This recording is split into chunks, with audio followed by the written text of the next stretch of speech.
now preparing to live stream the webinar to YouTube. Excellent. And we're live on the air.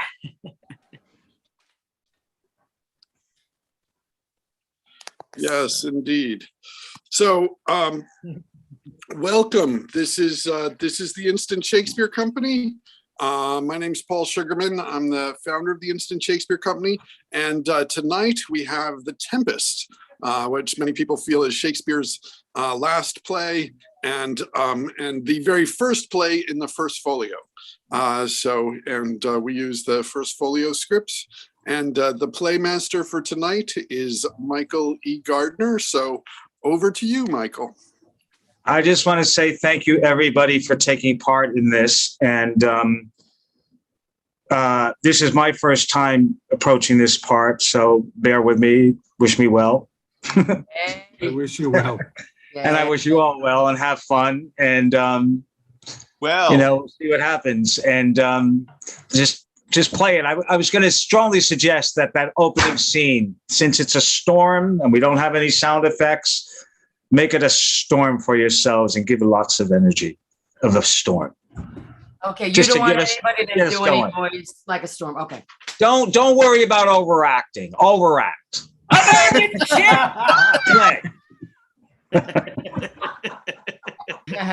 Now, Michael. Yes, ma'am, sir. Shirley Rich here. You want characters who appear later who have been shipwrecked to be in the first scene as, additional. If you've got voids, be there. If you don't have words for Zoom, you don't need to be there. But if you got voids, be there. You got anything to say, be there. Are you saying that if the bard wrote words for us, or if we have words? Well, for the time being, make any words that you say for these few hours the bard's words, and be there when the words appear on your screen or your book or whatever you're looking at. If you were staging it, would you put us in the scene? Yes, if I was staging it, even if you didn't say anything, I'd put you in the scene. But here, it's just going to clog up the screen. Words. I think it's better. I often get off when I'm not talking. Unless you're spying. If you're spying on somebody like we do, then yes, you're in the scene. But if you're in a storm, why are you even asking me this? Because I don't think there's anybody who's on stage who doesn't at least say something. I don't think that it. If you say something, stay there. Stay there. Stay there. That means you're in the scene. If you're mopping in the back as an extra for atmosphere, we don't need you for this. Call Sylvia Faye. We'll send you the $126. Can kitties be in the scene? Kitties can be, of course, kitties can be in the scene. In cats? There's cats and dogs. Kitty cats can be. Dibs and Coco are in their own space right now. That's actually better because, Dibs has his food here and Coco's in hers, but they can be in the scene. Are we going to introduce ourselves? Let's do it. Yes, sorry. Wasting time. Okay. Does everybody want to introduce themselves? Or is it necessary or not? Well, what order should we go in? It's always so confusing. Skip it. Oh, Paul's not on, so I have to be host. Virginia, why don't you be host? You want to be host? Oh, gosh. Yeah, all right. All right. But I can't see you all. I can only see the script. I don't have a choice of either. All right, never mind. I'll do it. So, Ferdinand, do you want to introduce yourself, Sam? Yes. And who you're playing? Everybody's up there. I don't know if we really need to do this, but it's up to you guys. Let's skip it. Let's skip it and let's just go. So, who do we have? We can't skip it. It's a live stream. I'm happy to. Is Kate here? Watching this. Wait a moment. Wait. Let's slow down for a minute. Is Kate here? Yeah, I'm here. Yeah. Oh, good. Great. Groovy. All right. No, I just want to make sure we have everybody. Should have 11 of us. 1, 2, 3, 4, 5, 6, 7, 8, 9, 10. And I don't know who else. Say our names with our character. Boom. And then we start. Okay, go ahead. Michael E. Gardner, Prospero. Virginia Hammer, Ariel. Gonzalo and Juno. Mark, Earl Garrett, Levine, Sebastian, Stefano. and series. Okay. This is Sam Rubin playing Ferdinand. Rudy Bird, Alonzo, and Iris. Kevin Quinn, Master of Ship, Mariner, and Trinculo. Drinkulo. Drinkulo. Trinculo. I think, yeah. Kenneth Wayne and Your Antonio. audio's off. Leighton Edmondson, Boatswain, and Caliban. Yeah. Hi, Leighton. My audio is now on. Caitlin Nicole Shook Mitchell, Miranda. Hi, Miranda. Is that it? Well, I Oh, guess okay. Earl Levine Stefano is it? Okay. Stefano? Yeah. Great. Okay. The only thing I say now is, I didn't hear Mark say. I'm sorry, Mark. I did. Oh, Okay. All right. So if you're not in a scene, you know to mute yourself and hide your video. And then when you come on for a scene, unmute yourself and show your video. So everybody who's not in this scene like me, I'm going to mute myself now. And is there somebody who's going to read the opening stage directions or not? Or does anybody want to do that? I don't want to do it. I'll do No it. volunteers? Yeah? Yeah. Okay. Somebody says they want to do it. Please go ahead and do it. You know, just the entrances and the scene changes. That's all. Okay. Okay. Thank you. Who's doing that? Thank you. Who is that? Kate. Oh, Kate. Mhm. You don't mind doing it? Okay. Fine. You don't. All right. Okay. You don't have to do your entrance if you don't want. Like when we enter, you can just start. Okay, I'll do it because I'm not in Act 1. Cool. Go for it. Just 1 second. I will pull it up. I'm going to do the beginning. I'm sorry. I'm waiting for my thing to come up. There it is. That's what she said. Yeah. Hold on. Hold on. Enter Mariner's boats. Okay. Act 1, Scene 1. Can you hear me? Loud and clear. Yes. Okay. A I hear tempestuous all. noise of thunder and lightning is heard. Enter a shipmaster and a boatswain. Boatswain! Here, master! What cheer? Good. Speak to the mariners. Fall to yardily, or we run ourselves aground. Be stir! Be stir! Hi, me hearts! Cheerily! Cheerily, my hearts! Yar! Yar, take in the topsail! Tend to the mariners! Whistle! Blow till blow thy wind, if room enough! Enter Alonzo, Sebastian, Antonio, Fernando, Gonzalo, and others. Good bosun, have care. Where's the master? Play the man. I pray now, keep below! Where is the master bosun? Do you not hear him? You mar our labor. Keep your cabins. You do assist the storm. Nay, good, be patient. When the sea is hence, what cares thou roasters for the name of king? To cabin, silence, trouble us not. Good, yet remember whom thou hast aboard. None that I more love than myself, you are a counselor. If you can command these elements to silence and work the peace of the present, we will not hand a rope more. Use your authority. If you cannot, give thanks you have lived so long and make yourself ready in your cabin for the mischance of the hour, if so hap. Cheerly, good hearts, out of our way, I say. I have great comfort from this fellow. Methinks he hath no drowning mark upon him. His complexion is perfect gallows. Stand fast, good fate, to his hanging. Make the rope of his destiny our cable, for our own doth little advantage. If he be not born to be hanged, our case is miserable. Down with the topmast, yar! Yar! Lower! Lower! Bring her to try with the main course. A plague upon this howling!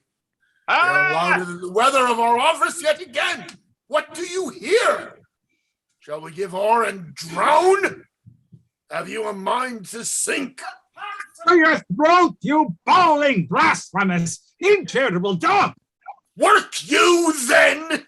Hang, cur, hang! You hoarse and insolent noisemaker, we are less afraid to be drowned than thou art. I'll warrant him for drowning, though the ship were no stronger than a nutshell, and as leaky as an unstanched wench. Lay her a hold! A hold! Set her 2 courses off to the sea again! Lay her off! All lost to prayers. Why must our mouths be so cold? The king and prince at prayers, let's assist them, for our case is as theirs. I am out of patience. We are merely cheated of our lives by drunkards. This wide-chopped rascal, with our mights lie drowning the washing of 10 tides. They'll be hanged yet, though every drop of water swear against it, and gape at wits to glut him. Mercy on us, we split. We split! We split! Farewell, my wife and children! Farewell, brother! We split! We split! Let's all sink with the king. Let's take leave of him. Oh, now would I give 1,000 furlongs of sea for an acre of barren ground. Long heath, brown furs, anything, the wills above be done, but I would fain die a dry death.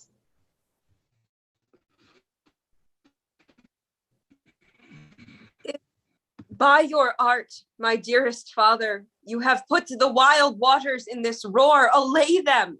The sky, it seems, would pour down stinking pitch, but that the sea, mounting to the welkin's cheek, dashes the fire out.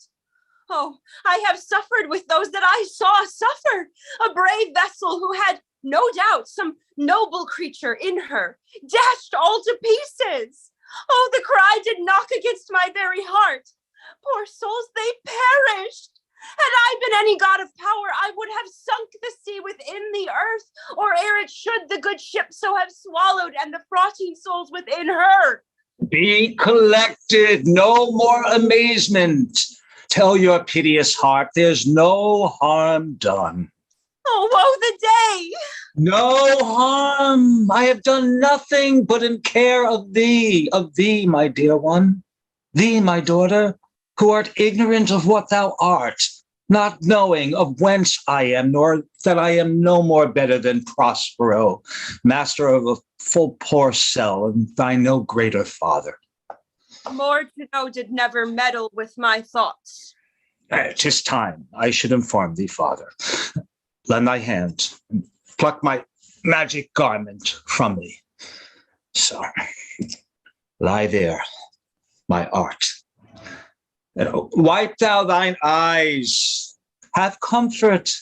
The direful spectacle of the rack, which touched the very virtue of compassion in thee, I have with such provision in mine art, so safely ordered that there is no soul, no, not so much perdition as an air betid to any creature in the vessel, which thou heardest cry, which thou sawest sink. Sit down, for thou must know, father. You have often begun to tell me what I am, but stopped and left me to a bootless inquisition, concluding, stay, not yet. The hour is now come. The very minute bids thee ope thy ear, obey and be attentive. Canst thou remember a time before we came unto this cell? I do not think thou canst, for thou was what, not 3 years old? Certainly, sir, I can. By what? By any other house or person of anything? The image, tell me, that has kept with thy remembrance. 'Tis far off, and rather like a dream than an assurance that my remembrance warrants. Had I not 4 or 5 women once that tended me? Thou hast, and more, Miranda. But how is it that this lives in thy mind? What seest thou else in the background in the abysm of time? If thou rememberest aught ere thou thus came here, how thou camest here, thou mayest. But that I do not. 12 years since, Miranda. 12 years since, thy father was a Duke of Milan and a Prince of Power. Sir, are not you my father? Thy mother was a piece of virtue, and she said thou wast my daughter. And thy father was Duke of Milan, and his only heir and princess no worse issued. Oh, the heavens! What foul play had we that we came from thence? Or blessed was't that we did?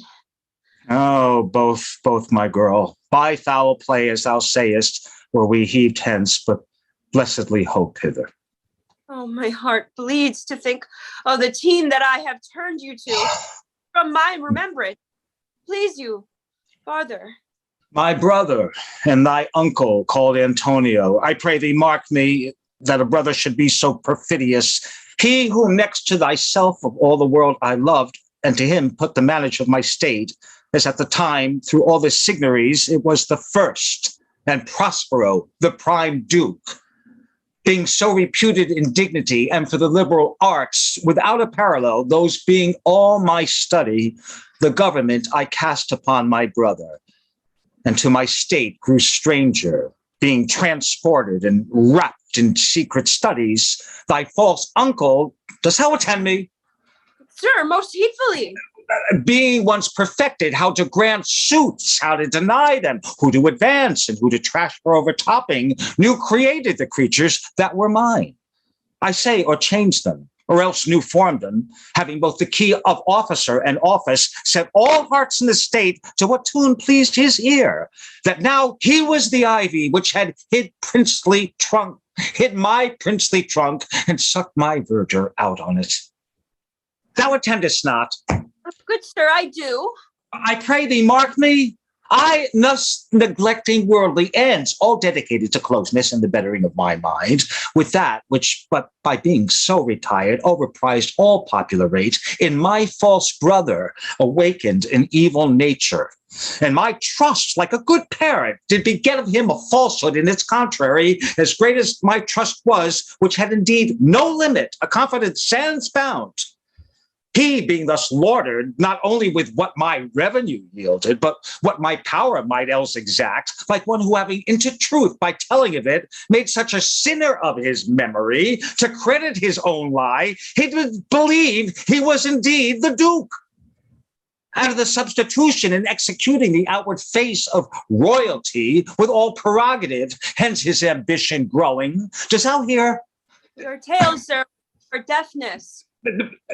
To have no screen between this party played and him he played it for. He needs will be absolute Milan. Me, poor man, my library was dukedom large enough of temporal royalties. He thinks me now incapable. Confederates. So dry he was for sway with King of Naples to give him annual tribute, do him homage, subject his coronet to his crown, and bend the dukedom yet unbowed. Alas, poor Milan, to most ignoble stooping. Oh, the heavens! Oh, mark his condition in the event, then tell me if this might be a brother. I should sin to think but nobly of my grandmother. Good wombs have borne bad sons. Now the condition. This King of Naples, being an enemy to me inveterate, hearkens my brother's suit, which was that he, in lieu of the premises of homage, and I know not how much tribute, should presently extirpate me and mine out of the dukedom, and confer fair Milan with all the honors on my brother. Whereon a treacherous army levied one midnight, fated to the purpose, did Antonio open the gates of Milan, and in the dead of darkness the ministers for the purpose hurried thence me and thy crying self. Alack, for pity! I, not remembering how I cried out then, will cry it o'er again. It is a hint that wrings mine eyes to it. Hear a little further, and then I'll bring thee to the present business, which now's upon without the which this story were most impertinent. Wherefore say not that hour destroy us? Well demanded, wench. My tale provokes that question. Dear, they durst not, so dear the love my people bore me, nor set a mark so bloody on the business, but with colors fair painted their foul ends in few. They hurried us aboard a bark, bore us some leagues to sea, where they prepared a rotten carcass of a butt, not rigs, nor tackle, sail, nor mast, the very rats instinctively have quit it. There they hoist us, to cry to the sea that roared to us, to sigh to the winds whose pity, sighing back again, did us but loving wrong. Oh, Rick, what trouble was I then to you? Oh, a cherubim thou wast that did preserve me.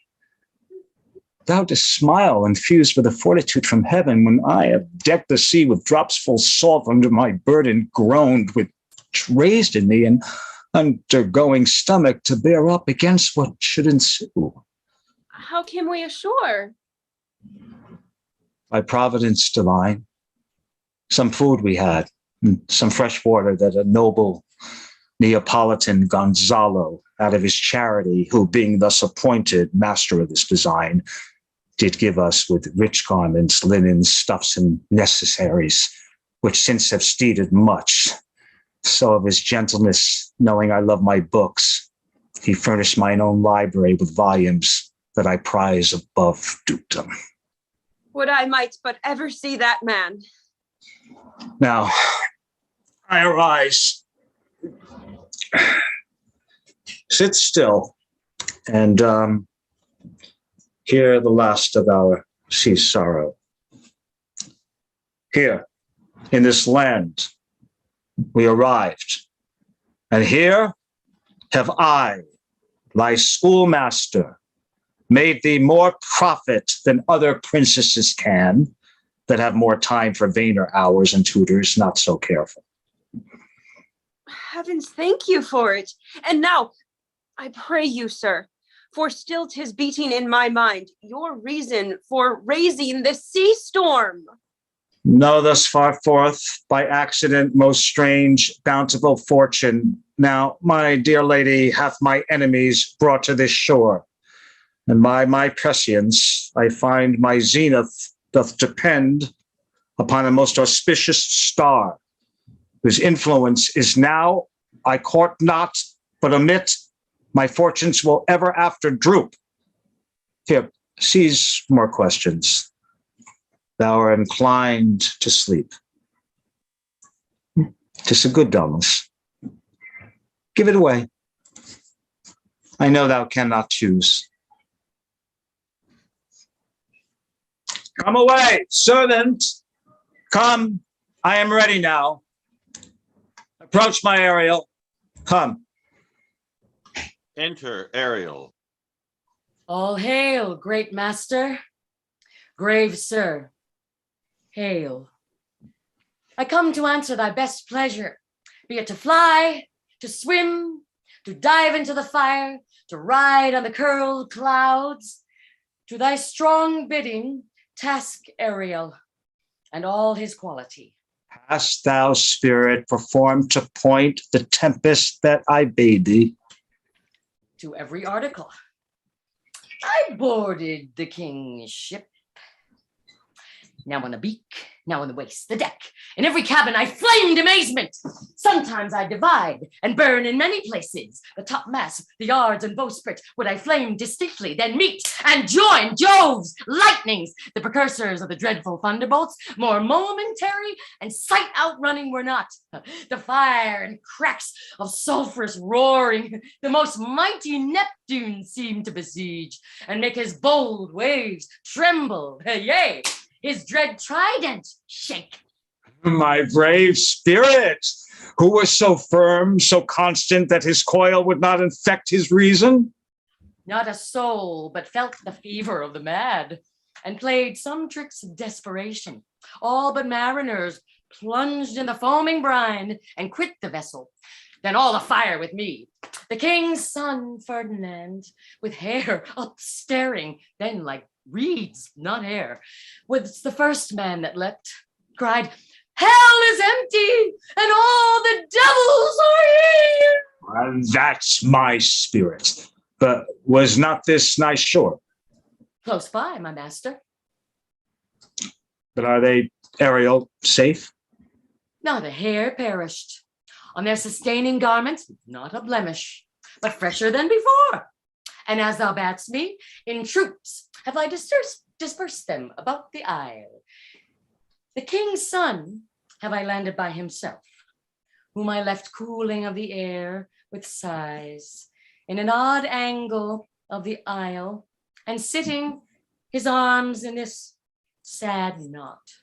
Of the king's ship, the mariners say how thou hast disposed, and all the rest of the fleet. Safely in harbor is the king's ship, in the deep nook where once thou calledst me up at midnight to fetch dew from the still vexed Bermudes. There she's hid. The mariners all under hatches stowed, who with a charm joined to their suffered labor, I have left asleep. And for the rest of the fleet, which I dispersed, they all have met again and are upon the Mediterranean float, bound sadly home for Naples, supposing that they saw the king's ship wrecked and his great person perish. Ariel, thy charge exactly is performed, but there's more work. What time is the day? It's past the mid-season. At least 2 glasses, the time twixt 6 and now, must be us both be spent most preciously. Is there more toil? Since you dost give me pains, let me remember thee what thou hast promised, which is not yet performed me. How now, Moody? What is it that thou canst demand? My liberty. Before the time be out, no more. I prithee, remember, I have done thee worthy service, told thee no lies, made thee no mistakings, served without or grudge or grumblings. Thou didst promise to bait me a full year. Dost thou forget from what a torment I did free thee? No. Thou dost, and thinks it much be easy to tread, methinks it's much to tread and ooze of the salt deep, to run up the shape proper into the north, to do my business in the veins of the earth when it is baked with frost. I do not, sir. And thou liest, malignant thing. Hast thou forgot the foul witch Sycorax, who with age and envy was grown into a hoop? Hast thou forgot her? No, sir. Oh, thou hast. Where was she born? Speak, tell me. Sir, in Argier. Oh, was she? So I must once in a month recount what thou hast been, which thou forgettest. This damned witch Sycorax, from mischiefs manifold and sources is terrible to enter human hearing from Algier, that now thou knowest was banished for one thing she did. They would not take her life. Is not this true? Aye, sir. This blue-eyed hag was hither brought with child, and here was left by the sailors. Thou, my slave, as thou reportest, thyself was then her servant, and for thou wast a spirit too delicate to act her earthly and abhorred commands, refusing her grand hests, she did confine thee by help of her more potent ministers, and in her most unmitigable rage into a cloven pine, within which rift in prison thou didst painfully remain a dozen years, within which space she died and left thee there, where thou didst vent thy groans as fast as mill wheels strike. Then was this island, save for the sun that she did litter here, a freckled whelp hag-born, not honored with a human shape. Yes, Caliban, her son. Dull thing, I say so. He, that Caliban, whom now I keep in service. Thou best knowest what torment I did find thee in. Thy groans did make wolves howl and penetrate the breasts of every angry bears. It was a torment to lay upon the damned, which Sycorax could not again undo. It was mine art when I arrived and heard thee that made gape the pine and let thee out. I thank thee, master. If thou murmurest, I will rend an oak and peg thee in his knotty entrails till thou hast howled away 12 winters. Pardon, master. I will be correspondent to command and do my spriting gently.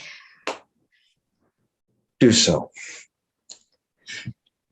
And after 2 days, I will discharge thee. That's my noble master. What shall I do? Say what? Oh, what shall I do? Go, make thyself like a nymph of the sea. Be subject to no sight but thine and mine, invisible to every eyeball else. Go, take this shape, and hither come in it. Go, hence with diligence. Awake. Oh. Sorry.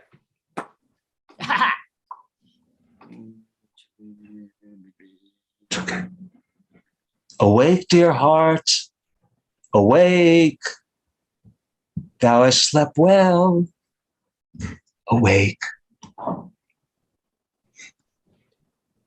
The strangeness of your story put heaviness in me. Shake it off. Come on. We'll visit Caliban, my slave, who never yields us kind answer.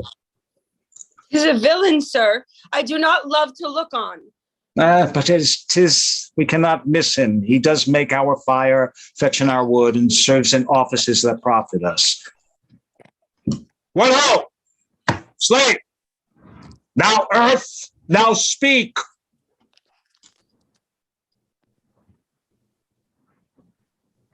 Is wood enough within? Come forth, I say. There's other business for thee. Come, thou tortoise. When, fine apparition? When? Ooh. Ariel, hearken thy ear. Okay, go. Yeah. Fine. Thou poisonous slave, got by devil himself, upon thy wicked dam, come forth. My lord, it shall be done. Bye. Caliban. Come forth. As wicked do, as ere my mother brushed with raven's feather from unwholesome fen, drop on you both. A southwest blow on ye and blister you all o'er. For this be sure, tonight thou shalt have cramps, side stitches that shall pen thy breath up, urchin shell for that vast of night that they make work all exercise on thee. Thou shalt be pinched as thick as honeycomb, each pinch more stinging than bees that made them. I must eat my dinner. This island's mine by Sycorax, my mother, which thou takest from me. When thou camest first, thou strokest me and made much of me. Wouldst give me water with berries in it and teach me how to name the bigger light and how the less that burned by day and night. And then I loved thee and showed thee all the qualities of the isle, the fresh springs, brine pits, barren place, and fertile. Cursed be I that did so. All the charms of Sycorax, toads, beetles, bats, light on you, for I am all the subjects that you have, which first was mine. And here you stymie in this hard rock, whilst you do keep me from the rest of the island. Thou most lying slave, whom stripes may move, not kindness. I have used thee, filth as thou art, with human care, and lodged thee in mine own cell. till thou didst seek to violate the honor of my child. Oh, wouldst had been done, thou didst prevent me. I had peopled else this isle with Calibans.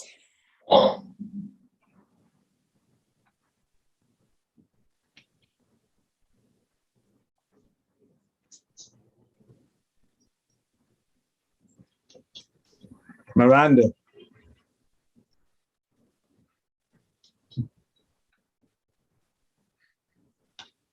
Turn your mic on, Miranda. Your mic.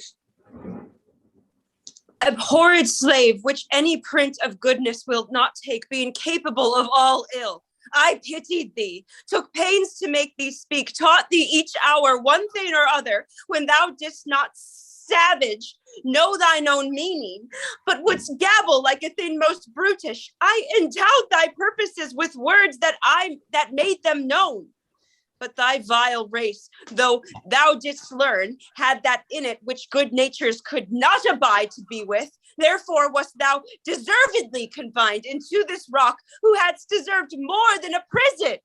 You taught me language, and my profit on it is I know how to curse. The red plague rid you for learning. Accede hence, fetch us in fuel, and be quick. Thou art best to answer other business. Shruggest thou? Malice? If thou neglectst or dost unwillingly when I command, I'll rack thee with old cramps, fill all thy bones with aches, make thee roar that beasts shall tremble at thy din. No! Pray thee, I must obey. His heart is such power I would control my damn god Setibos and make a vassal of him. So, slave, hence. Exit Caliban, enter Ferdinand and Ariel, invisible, playing and singing.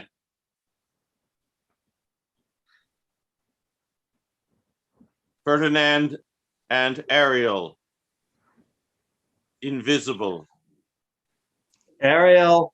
Achieve the invisibility. Now Come sing for us. Ariel. Paging Ariel. Come unto these yellow sands, and then take hands, curtsied when you have, and kissed the wild wave whist. Footed featly here and there, and sweet sprites hear the bird and earth. Hark, hark, bow, wow, wow, wow. The watchdogs bark, bow, wow, wow. Hey, Teddy, why don't you bark? Ruff! You never bark when I want you to. Bark, bark, bark, I hear the strain of strutting chanticleer. Cock-a-doodle-doo. Nice. Where should this music be? In the air or the earth? It sounds no more. And sure it waits upon some god on the island, sitting on a bank, weeping again the king my father's wreck. This music crept by me upon the waters, allaying both their fury and my position. With its sweet air, thence I have followed it, or hath it drawn me rather? It is gone. No, it begins again. Full 5 thy father lies, of his bones are coral made. These are hers that were his eyes, nothing of him that doth fade, but doth suffer a sea change into something rare and strange. Sea nymphs hourly ring his knell. Ding dong, ding I hear them ding dong.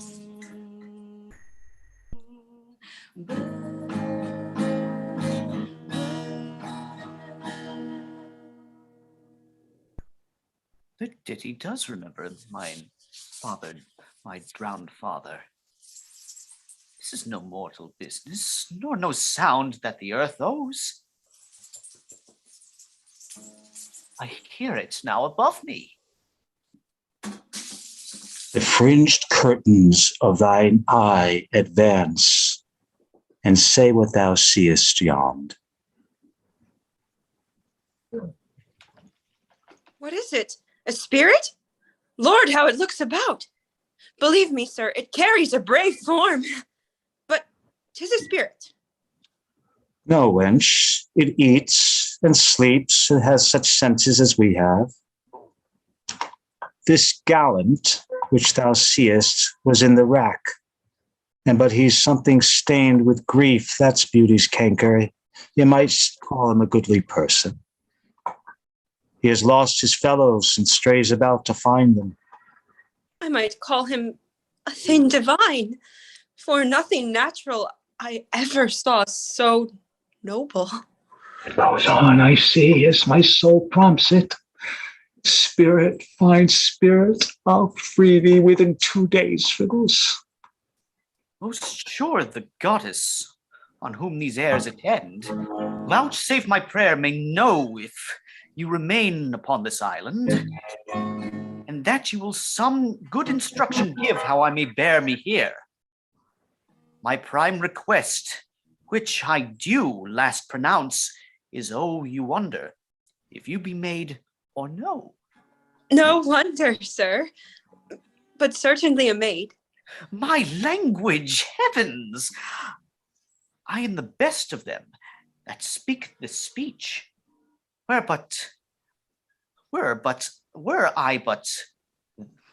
tis spoken. How? The best? Or wert thou if the king of Naples heard thee? A single thing, as I am now, that wonders to hear thee speak of Naples. He does hear me, and that he does. I weep myself am Naples, who with mine eyes never since at ebb beheld the king my father racked. Alack for mercy! Yes, faith, and all his lords, the Duke of Milan, and his brave son being twain. The Duke of Milan and his more braver daughter could control thee if now were fit to do it. At the first sight, they have changed eyes. Delicate, Ariel, I'll set thee free for this. A word, good sir. I fear you have done yourself some wrong. A word. Why speaks my father so ungently? This is the third man that e'er I saw, the first that e'er I sighed for. Pity move my father to be inclined my way. Oh, if a virgin and your affection not gone forth, I'll make you the Queen of Naples. Stop, sir. One word more. They are both in either's power, but this swift business I must uneasy make. Lest too light winning make the prize light. One word more. I charge thee that thou attend me. Thou dost here usurp the name thou owest not, and hast put thyself upon this island as a spy to win it from me, the Lord on it. No, as I am a man. There's nothing ill can dwell in such a temple. If the ill spirit have so fair a house, good things will strive to dwell with it. Follow me. Speak not you for him. He's a traitor. Come, I'll manacle thy neck and feet together. Sea water shalt thou drink, thy food shall be the fresh brook mussels, withered roots, and husks, wherein the acorn cracked. Follow. No, I will resist such entertainment till mine enemy has more power. Oh, dear father, make not too rash a trial of him, for he's gentle and not fearful. What? I say, my foot, my tutor, put thy sword up, traitor, who makes us a show but dares not strike. Thy conscience is so possessed with guilt. Come from thy ward, for I can here disarm thee with this stick and make thy weapon drop. Beseech you, father. Hands, hang not on my garments. Sir, have pity. I'll be his surety. Silence! One word more shall make me chide thee, if not hate thee. What, an advocate for an impostor? Hush! Thou thinkest there is no more in such shapes as he, having seen him and Caliban? Only him and Caliban? Foolish wench. To the most of this men, this is a Caliban, and they to him are angels. My affections are then most humble. I have no ambition to see a goodlier man. Come on, obey. Thy nerves are in their infancy again and have no vigor in them. So they are. My spirits, as in a dream, are all bound up. My father's loss, the weakness which I feel, the wrack of all my friends, nor this man's treats. To whom am I subdued, are but likely to me. Might I but through my prison once a day behold this maid? All corners else on the earth, let liberty make use of. Space enough have I in such a prison. It works. Come on. Thou hast done well, fine, Ariel. Follow me. Hark what else thou shalt do me. Be of comfort. My father's of a better nature, sir, than he appears by speech. This is unwanted, which now came from him. Ariel, thou shalt be as free as mountain winds, but then exactly do all points of my command. Through the syllable. Come, follow. Speak not for him. Act secondus, scena prima. Enter Alonso, Sebastian, Antonio Gonzalo, Adrian Francisco, and others. Beseech you, sir, be merry. You have cause, so have we all, of joy, for our escape is much beyond our loss. Our hint of woe is common every day. Some sailor's wife, the masters of some merchant, and the merchant have just our theme of woe. But for the miracle, I mean our preservation, few in millions speak like us. And wisely, good sir, weigh our sorrow with our comfort.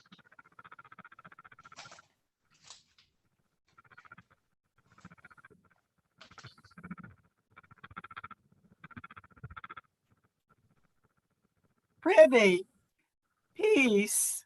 He receives comfort like cold porridge. The visitor will not give him more so. Look, he's winding up the watch of his wit. By and by it will strike. Sir, One, tell. when every grief is entertained, that's offered comes to the entertainer. $1. Dolor comes to him indeed. You have spoke truer than you proposed. You have taken it wisely that I meant you should. Therefore, my lord. Why, what a spendthrift is he of his tongue. Prithee, spare. Well, I have done, but yet. He will be talking. Which of he or Adrian, for a good wager, first begins to crow? The old cock. The cockerel. Done the wager. A laughter. A match.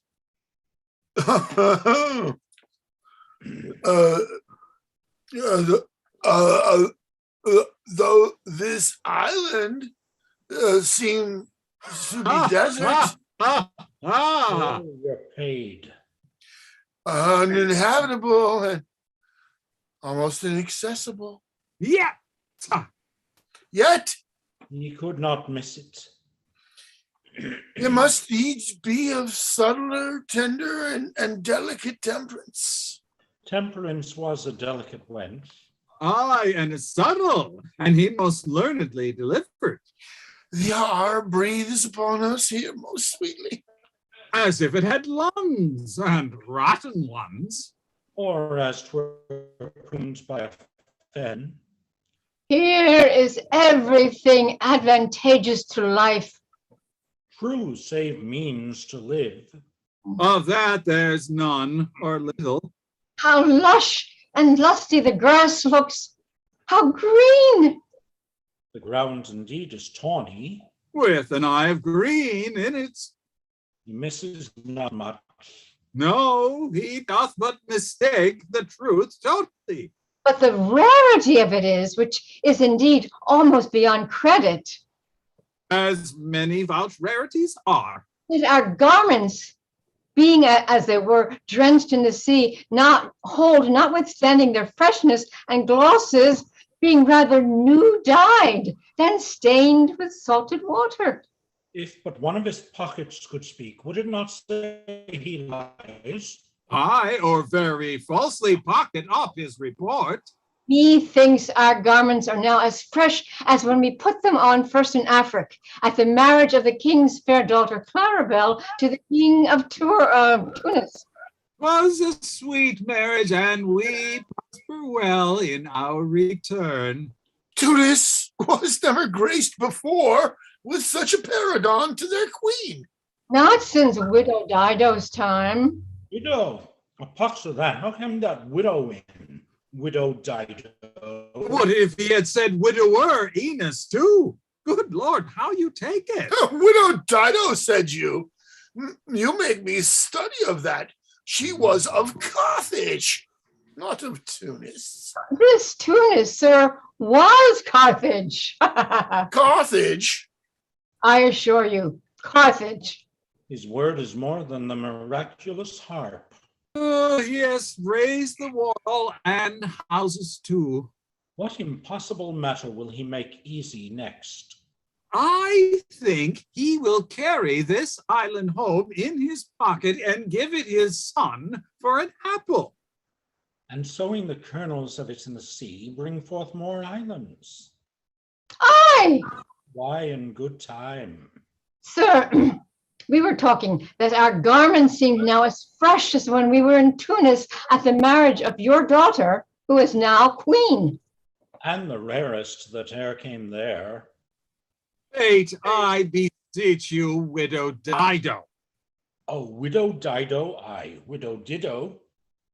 Is not, sir, my doublet as fresh as the first day I wore it? I mean, in a sort. That sort was well fished for. When I wore it at your daughter's marriage. Cram these words into mine ears against the stomach of my sense.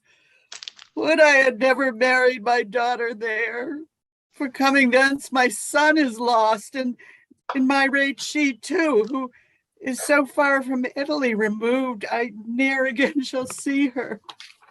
O thou mine heir of Naples and of Milan, what strange fish that made his meal on thee?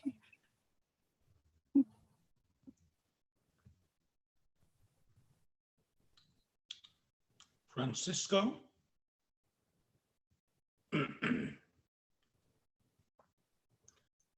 Do we have a Francisco? I'll read it. Sir, he may live. I saw him beat the surges under him, and ride upon their backs. He trod the water, whose enmity he flung aside, and breasted the surge most swollen that met him. His bold head above the contentious white waves he kept, and oared himself with his good arms in lusty stroke to the shore, that o'er his wave-worn bases bowed, as stooping to relieve him. I not doubt he came alive to land. Come on.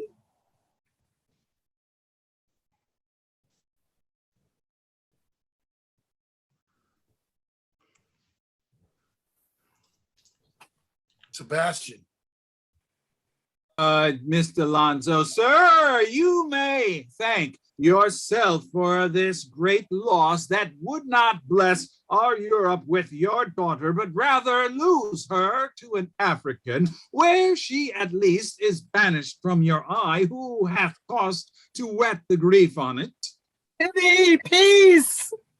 You were kneeled to, and importuned otherwise by all of us. And the fair soul herself weighed between loathsomeness and obedience, at which end of the beam should bow.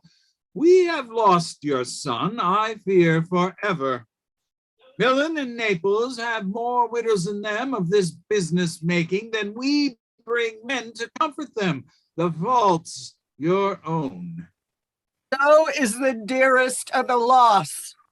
My Lord Sebastian, the truth you speak does lack some gentleness and time to speak it in. You rub the sore when you should bring the plaster. Very well. And most your road journey. It is foul weather in us all, good sir, when you are cloudy. Foul weather? Very foul. Had I plantation of this isle, my lord? Sow it with nettle seed. Or docks or mallows. And were the king on it, what would I do? Escape being drunk for want of wine. In the Commonwealth, I would by contraries execute all things. For no kind of traffic would I admit, no name of magistrate.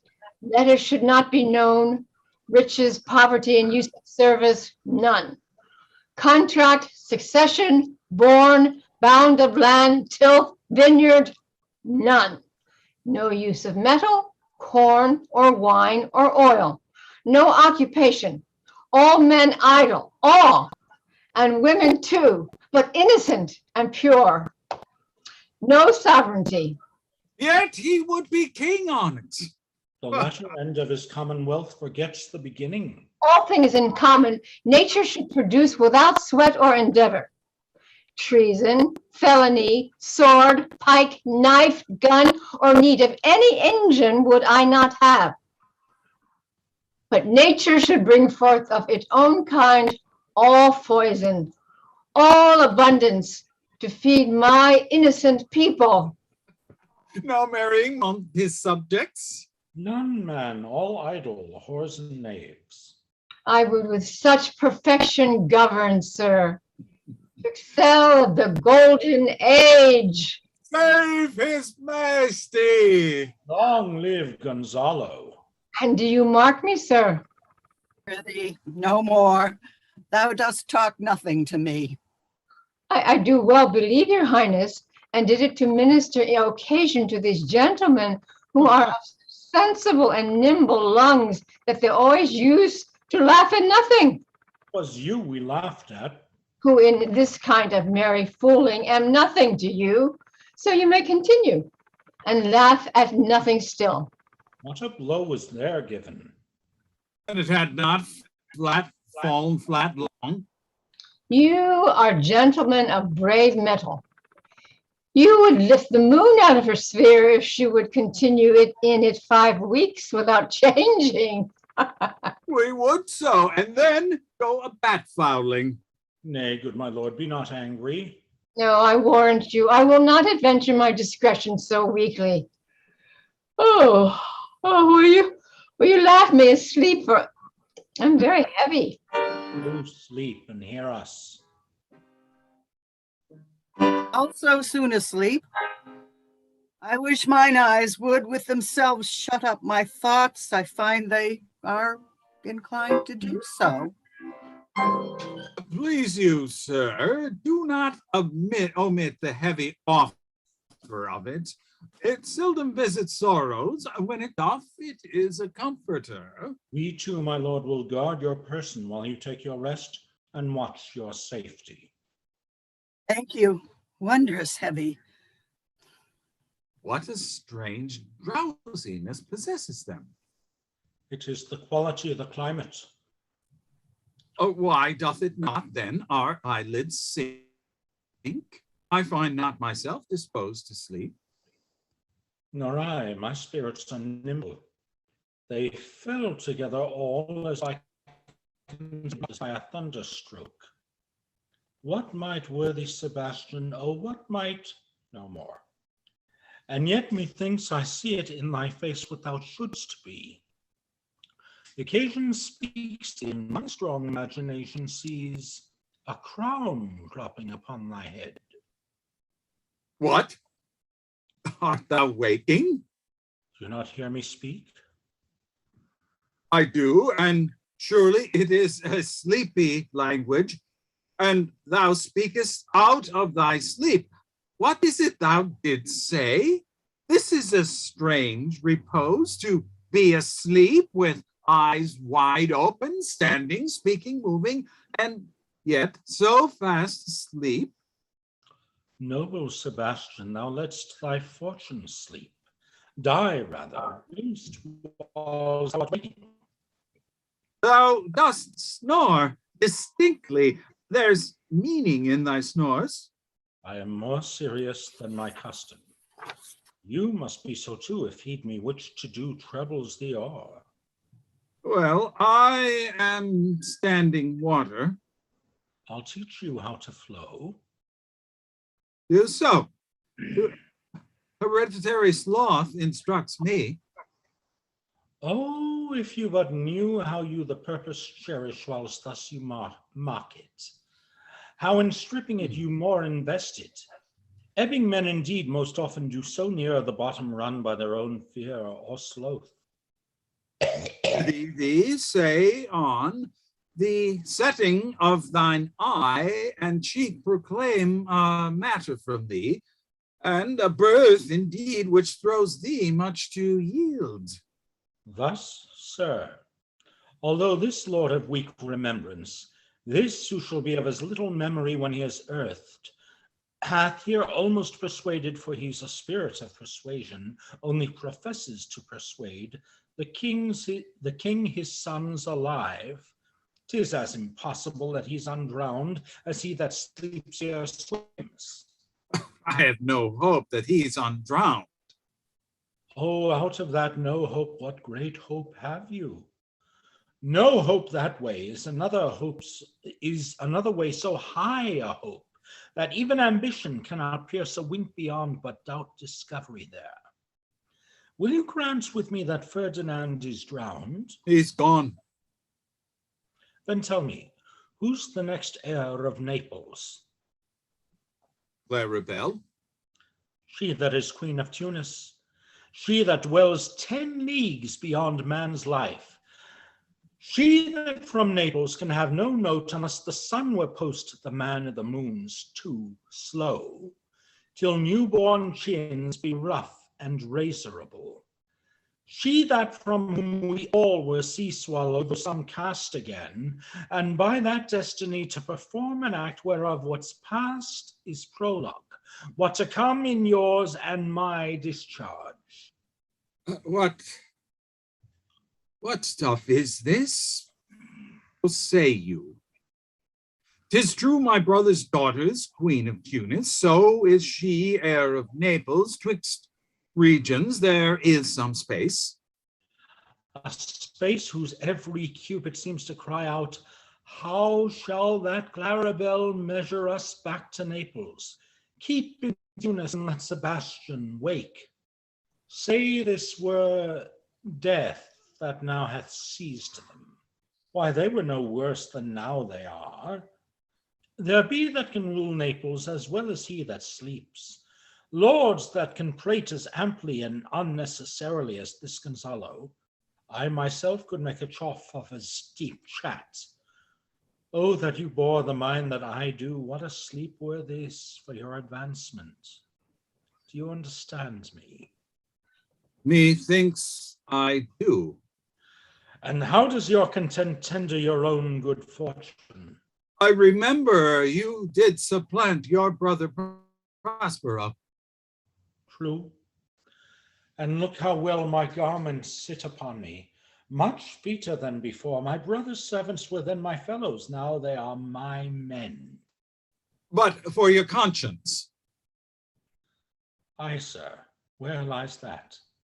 If 'twere a kite, 'twould put me to my slipper. But I feel not this deity in my bosom. 20 consciences that stand twixt me and melon candied be they, and melt ere they molest. Here lies your brother. no better than the earth he lies upon. If he were that which now he's like, that's dead, whom I with this obedient steel 3 inches of it can lay to bed forever, whiles you doing thus to the perpetual wink, for I might put this ancient's morsel, this Sir Prudence, who should not upbraid our course. For all the rest, they'll take suggestion as a cat laps milk. They'll tell the clock to any business that we say befits the hour. Thy case, dear friend, shall be my precedent. As thou comest Milan, I'll come by Naples. Draw thy sword. One stroke shall free thee from the tribute which thou payest, and I, the king, shall love thee. Draw together. And when I rear my hand, do you the like to fall it on Gonzalo? Oh, but one word. Enter Ariel with music and song. All right. God. My master, through his art, foresees the danger that you, his friend, are in, and sends me forth, or else his project dies to keep them living. While you here do snoring lie, open thy conspiracy. Conspiracy his time doth take. If of life you keep a care, shake off slumber and beware. Awake! Awake! Awake! Awake! Then let us both be sudden. Now, good angels, preserve the king. Why, ho, awake. Why are you drawn? Wherefore this ghastly looking? What's the matter? Whilst we stood here securing your repose, even now we heard a hollow burst of bellowing like bulls or rather lions. It's not wake you, it struck mine ear most terribly. I heard nothing. Oh, 'twas a din to fright a monster's ear, to make an earthquake. Sure, it was the roar of a whole herd of lions. Heard you this, Gonzalo? Upon mine honor, sir, I heard a humming and a strange one too, which did awake me. I shaked you, sir, and cried. As mine eyes opened, I saw their weapons drawn. There was a noise, that's verily. 'Tis best we stand upon our guard, or that we quit this place. Let's draw our weapons. Beat off this ground, and let's make further search for my poor son. Heavens keep him from these beasts, for he is sure in the island. Lead away. Prospero, my lord, shall know what I have done. So, king, go safely on to seek thy son. Scene secunda. Enter Caliban with a hearthen of wood, a noise of thunder heard.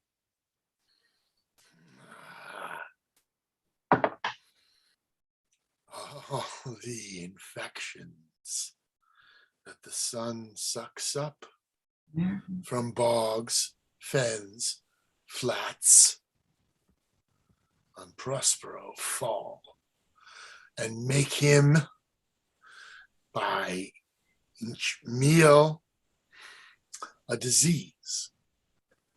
His spirits hear me, and yet I needs must curse, but they'll nor pinch nor fright me with urchin shoes, pitch me in the mire, nor lead me like a firebrand in the dark out of my way, unless he bids them. But for every trifle are they set upon me, sometimes like apes, that mow and chatter at me, and after bite me, then like hedgehogs, which lie tumbling in my barefoot way and mount their pricks at my footfall. Sometimes I am all wound with adders who with cloven tongues do hiss me into madness. Lo. Now, lo. Enter Trinculo. Here comes a spirit of his to torment me for bringing wood in slowly. Oh, God. I'll fall flat. Perchance he will not mind me. Here's neither bush nor shrub to bear off any weather at all, and yet another storm brewing. I hear it sing in the wind. Yon same black cloud, yon huge one, looks like a foul bombard that would shed his liquor if it should thunder as it did before. I know not where to hide my head. Yon same cloud cannot choose but fall by pailfuls. What have we here? A man or a fish, dead or alive? A fish, he smells like a fish, a very ancient and fish-like smell, a kind of, not of the newest poor John, a strange fish. Were I in England now, as I once was, and had but this fish painted, not a holiday fool there, but would give a piece of silver, there would this monster make a man. Any strange beast there makes a man. When they will not give a doit to relieve a lame beggar, they will lay out 10 to see a dead Indian. Legged like a man, and his fins like arms. Warmer my truth, I do now let loose my opinion. Hold it no longer. This is no fish, but an islander that hath lately suffered by a thunderbolt. Alas, the storm is come again. My best way is to creep under his gabardine. There is no other shelter hereabout. Misery acquaints a man with strange bedfellows. I will here shroud to the dregs of the storm be past. Enter Stefano singing.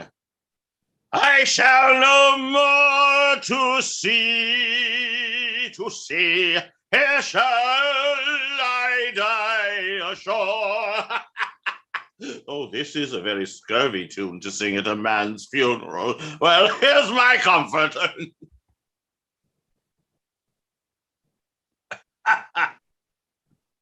Do not torment me. The master and the swabber, the boatswain and I, the gunner and his mate loved Moll, Meg, and Marion, and Marjorie. But none of us cared for Kate, for she had a tongue with a tang, would cry to a sailor, go hang. She loved not the savior of tar nor of pitch, yet a tailor might scratch her where she did itch. Then to sea, boys, and let her go bang. This is a scurvy tune, too. But here's my comfort. Do not torment me, oh. What's the matter? Well, have we devils here? What's going on? Do you put tricks, puns with salvages and men of India? Ha! I have not scaped drowning to be afeard now of your 4 legs, for it hath been said, as proper a man as ever went on 4 legs cannot make him give ground, and it shall be said so again. While Stefano breathes at nostril. The spirit torments me.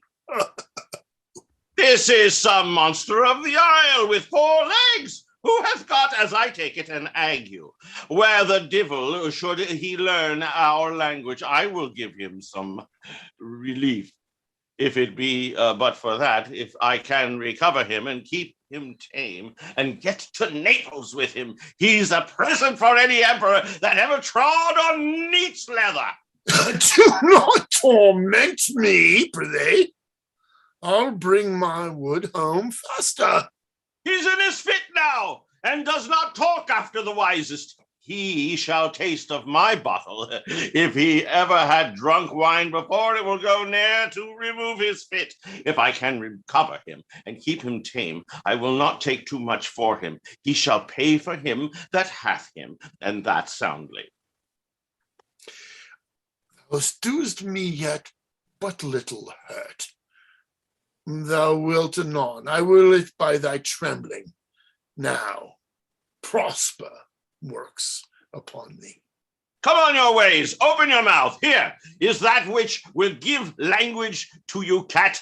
Open your mouth. This will shake your shaking, I can tell you, and that soundly. You cannot tell who's your friend. Open your chaps again. I should know that voice. It should be, but he is drowned, and these are devils. Oh, defend me! 4 legs and 2 voices, a most delicate monster. His forward voice now is to speak well of his friend. His backward voice is to utter foul speeches and to detract. If all the wine in my bottle will recover him, I will help his ague. Come, amen. I will pour some in thy other mouth. Stefano? Doth thy other mouth call me? Mercy, mercy, this is a devil and no monster. I will leave him. I have no saw, no long spoon. Stefano? If thou be Stefano, touch me and speak to me, for I am Trincula. Be not afraid, thy good friend If thou Trinculo. come forth. I'll pull thee by the lesser legs. If any be Trinculo's legs, these are they. Thou art very Trinculo indeed. How camest thou to be the siege of this moon calf? Can he vent Trinculo? I took him to be killed with a thunderstroke, but art thou not drowned, Stefano? I hope now thou art not drowned. Is the storm overblown? I hid me under the dead moon calf's gabardine for fear of the storm. And art thou living, Stefano, Stefano? To the Napolitan escaped. Prithee, do not turn me about. My stomach is not constant. These be fine things, and if they be not sprites, that's a brave god and bears celestial liquor, I will kneel to him. How didst thou escape? How camest thou hither? Swear by this bottle that thou camest hither. I escaped, but upon swear by this bottle how thou camest hither. I escaped upon a butt of sack, which the sailors heaved overboard. But this bottle, which I made of the bark of a tree with mine own hands since I was cast ashore. I'll swear upon that bottle to be thy true subject, for the liquor is not earthly. Here, swear then, how thou escapest. Swim ashore, man, like a duck. I can swim like a duck, I'll be sworn. Here, kiss the book. Though thou canst swim like a duck, thou art made like a goose. Now, hast thou any more of this? The whole butt, man. My cellar's in a rock by the seaside where my wine is hid. How now, mooncalf, how does thine ague? Hast thou not dropped from heaven? Out of the moon, I do assure thee, I was the man of the moon when time was. I have seen thee in her, and I do adore thee. My mistress showed me thee, and thy dog, and thy bush.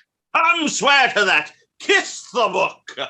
I will furnish it anon with new contents. Swear. Why, this good light, this is a very shallow monster. I feared of him, a very weak monster, the man of the moon, a most poor credulous monster, well drawn monster, in good sooth. I'll show thee every fertile inch of the island, and I will kiss thy foot. I prithee, be my god. By this light, a most perfidious and drunken monster. When God's asleep, he'll rob his bottle. Kiss thy foot. I'll swear myself thy subject. Come on then, down and swear. I shall laugh myself to death at this puffy-headed monster, a most scurvy monster I could find in my heart to beat him. Come, kiss. But that the poor monsters in drink, an abominable monster. Show thee the best springs. I'll pluck thee berries, I'll fish for thee, and get thee wood enough. A plague upon the tyrant that I serve. I'll bear him no more sticks, but follow thee, thou wondrous man. A most ridiculous monster to make a wonder of a poor drunkard. I prithee, let me bring thee where crabs grow, and I with my long nails would dig thee peanuts, show thee a jay's nest, and instruct thee how to snare the nimble marmoset. I'll bring thee to clustering filberts, and sometimes I'll get thee young scammels from the rock. Willst thou go with me? I prithee now lead the way without any more talking. Trinculo the king and all our company else being drowned, we will inherit here. Here, bear my bottle. Follow Trinculo. We'll fill him by and by again. Caliban sings drunkenly. Farewell, master, farewell, farewell.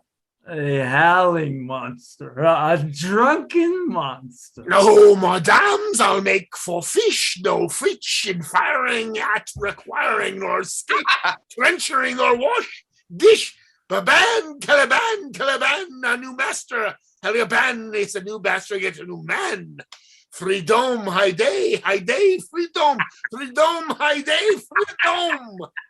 Oh, brave monster, lead the way. Exit. Act 3, Scene 1. Enter Ferdinand, bearing a log. There be some sports are painful, and their labor delight in them set off. Some kinds of baseness are nobly undergone, and most poor matters point to rich ends. This my mean task would be as heavy to me as odious, but the mistress which I serve quickens what's dead and makes my labors pleasures.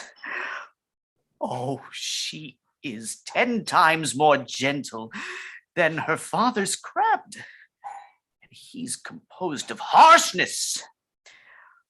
I must remove some thousands of these logs and pile them up upon a sore injunction. My sweet mistress weeps when she sees me work and says, such baseness had never like executor. I forget. But these sweet thoughts do even refresh my labors, most busy lest when I do it. Enter Miranda and Prospero. Alas, now pray you, work not so hard. I would the lightning had burnt up those logs that you are enjoined to pile. Pray set it down and rest you. When this burns, 'twill weep for having wearied you. My father is hard at study. Pray, now rest yourself. He's safe for these 3 hours. Oh, most dear mistress, the sun will set before I shall discharge. What must I strive to do? If you'll sit down, I'll bear your logs the while. Pray, give me that. I'll carry it to the pile. No, precious creature. I had rather crack my sinews, break my back, than you should such dishonor undergo, while I sit lazy by.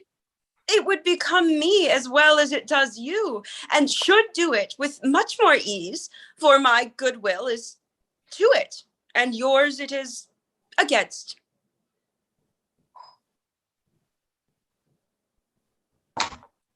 Poor worm, thou art infected.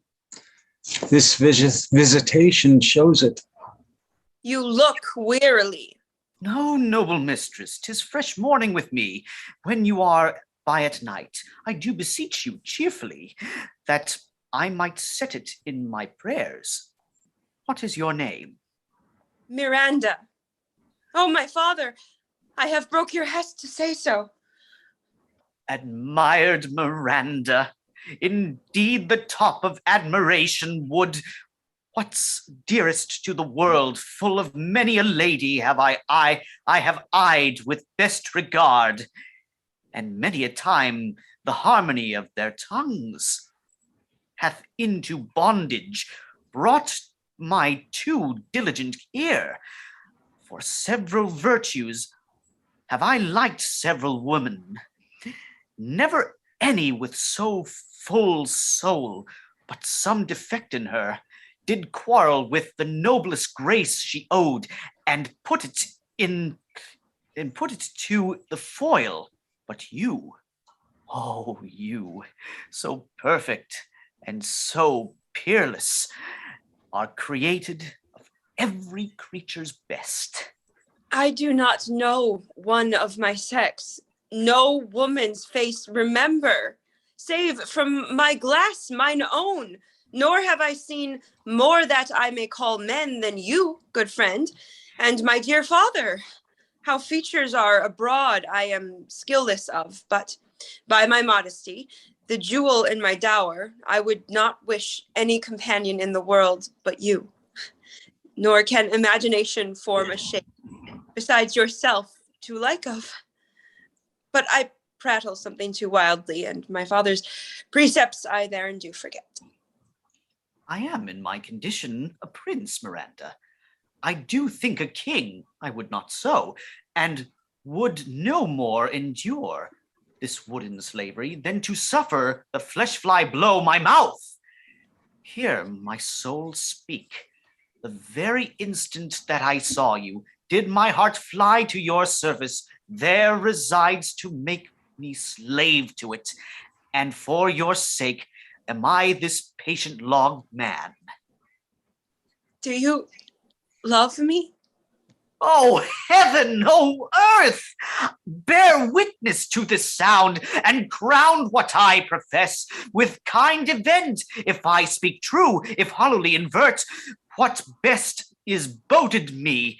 To mischief I beyond all limit of what else in the world do love, prize, honor you. I am a fool to weep at what I am glad of.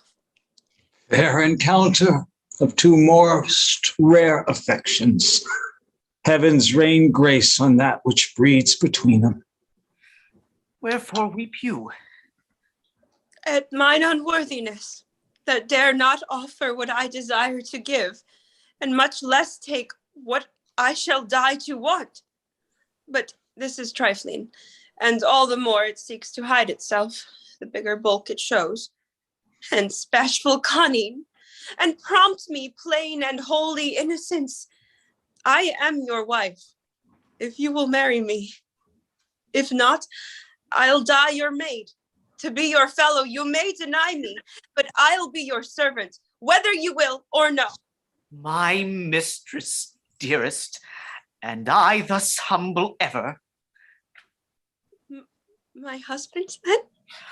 I with a heart as willing as bondage heir of freedom. Here's my hand. And mine, with my heart in it. And now, farewell till half an hour hence. 1,000. Exeunt. So glad of this as they I cannot be, who are surprised withal. But my rejoicing at nothing can be more. I'll to my book, for yet ere supper time must I perform much business appertaining.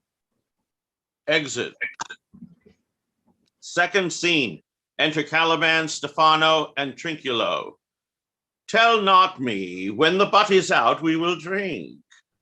Water, not a drop before, therefore bear up, and boredom, servant monster, drink to me.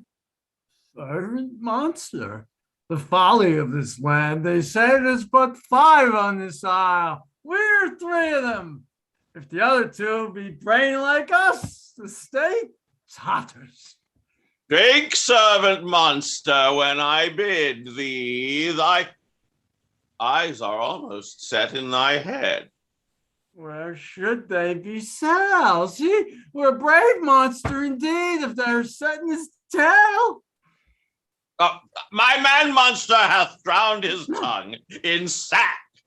For my part, the sea cannot drown me. I swam ere I could recover the shore. 35 leagues off and on, by this light thou shalt be my lieutenant monster or my standard.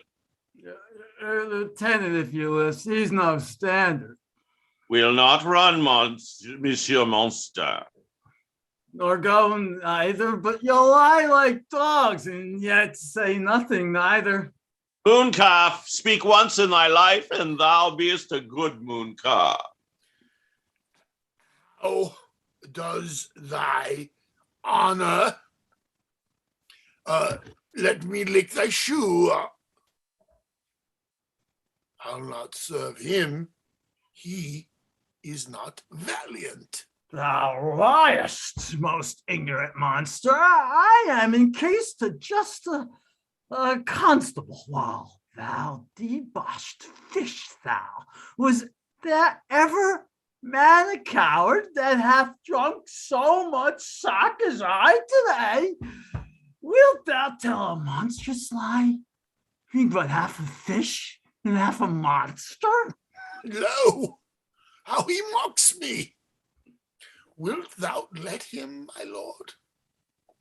Lord, quoth he, the monster should be such a natural. Lo, again. Bite him to death, I prithee. Trinculo, keep a good tongue in your head. If you prove a mutineer, the next tree. The poor monster's my subject, he shall not suffer indignity. I thank you, my noble lord. Will thou be pleased to hearken once again to the sweet I made to thee? Marry, I will. Kneel and repeat it. I will stand, and so shall Trinculo. Enter Ariel invisible. As I told thee before, I am a subject to a tyrant, a sorcerer, that by his cunning hath cheated me out of my island. Thou liest. Thou liest? Thou jesting monkey, thou! I would my very master there would destroy thee. I do not lie. Trinculo, if you trouble him any more, Instale, by this hand I will supplant some of your teeth. I said nothing. Then and no more. Proceed. I say by sorcery he got this isle. From me he got it. If thy greatness will revenge it upon him, for I know thou darest. But this thing dare not. That's most certain. Thou shalt be lord of it, and I'll serve thee. How now shall this be compassed? Canst thou bring me to the party? Yeah, my lord. I'll yield him thee asleep, where thou mayest knock a nail into his head. Thou liest. Thou cannot. What a pretty ninny is this, thou scurvy patch? I do beseech thy greatness, give him blows, and take his bottle from him. When that is gone, he shall drink naught but brine, for I'll not show him where the quick freshies are. Trinculo, run into no further danger. Interrupt the monster one word further, and by this hand I'll turn my mercy out of doors and make a stockfish of thee. What did I? I did nothing. I'll go farther off. Didst thou not say he lied? Thou liest. Do I so? Take thou that. As you like this, give me the lie another time. I did not give the lie. Out of your wits and hearing too? Epoxy a bottle. This can sack and drinking do. I'm arraying your monster and the devil take your fingers. Tail, prithee stand further off. Beat him enough. After a little time, I'll beat him too. Stand further. Come, proceed. Why, I told thee 'tis a custom with him. I'll afternoon to sleep. There thou mayst brain him, having first seized his books. Or with a log, batter his skull, or punch him with a stake, or cut his wizard with my knife.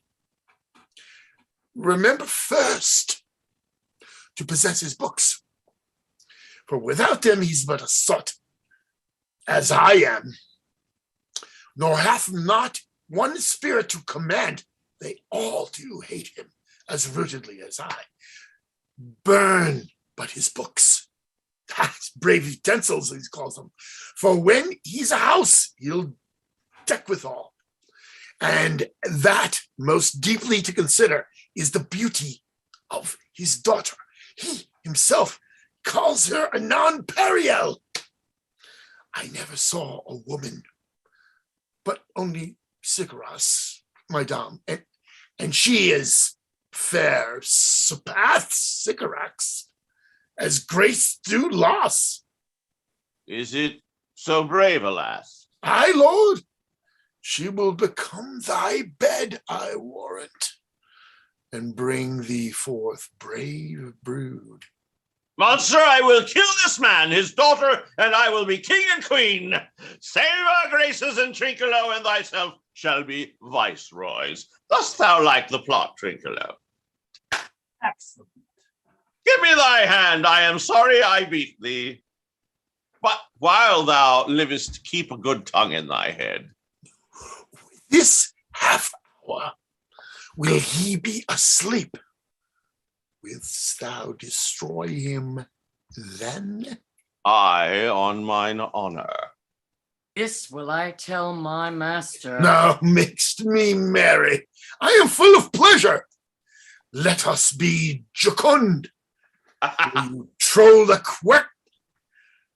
Will you troll the catch you taught me? Will At thy request, monster, I will do reason, any reason. Come on, Trinculo, let us sing. Flautum and Flautum and Scoutum and Flautum. What is free? That's not the tune. Ariel plays on a tabard pipe. What is this saying? Tune of our catch, played by the picture of nobody? If thou beest a man, show thyself in thy likeness. If thou beest a devil, take as thou list. Oh, forgive me my sins. He that dies pays all debts. I defy thee, mercy on us. Art thou afeard? No, monster, not I. Be not afeard. The isle is full of noises, sounds, and sweet airs that give delight and hurt not. Sometimes 1,000 twanging instruments will hum about mine ears, and sometimes voices that I then had waked after a long sleep will make me sleep again. And then in dreaming, the clouds, methought, would open and show riches ready to drop upon me, that when I waked, I tried to dream again. This will prove a brave kingdom to me, where I shall have my music for nothing.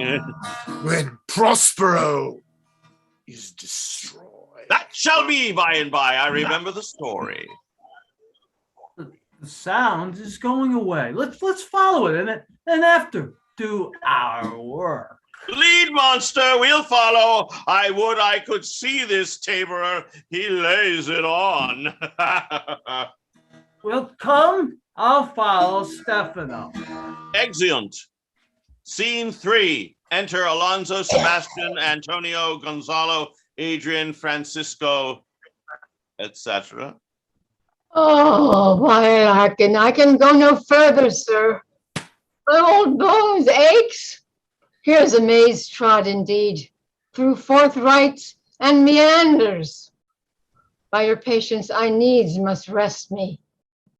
Lord, I cannot blame thee, who am myself attached with weariness to the dulling of my spirits. Sit down and rest. Even here, will I put off my hope and keep it no longer for my flatterer. He is drowned, whom thus we stray to find, and the sea mocks our frustrate search on land. Well, let him go. I am right glad that he's so out of hope. Do not for one repulse forgo the purpose that you resolve to effect. Next advantage we will take thoroughly. Let it be tonight, for now they are. They will or cannot use vigilance as when they're fresh.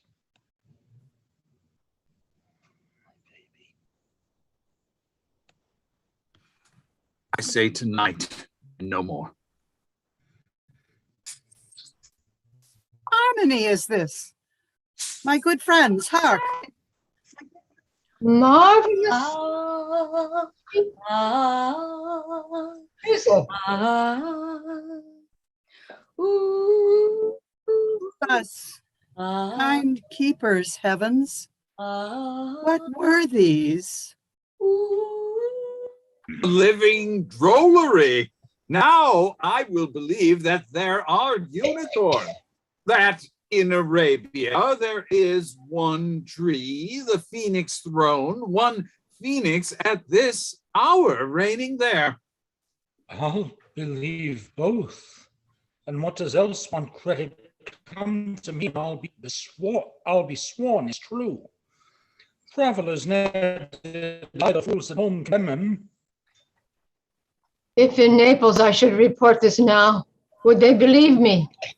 If I should say I saw such islands, for certain these are people of the island, who though they are of monstrous shape, yet note their manners are more gentle, kind than of our human generation. You shall find many, nay, almost any. Honest Lord, thou hast said well. For some of you there present are worse than devils. I cannot too much muse. Such shapes, such gesture, and such sound expressing, although they want the use of tongue, a kind of excellent dumb discourse. Praise in departing.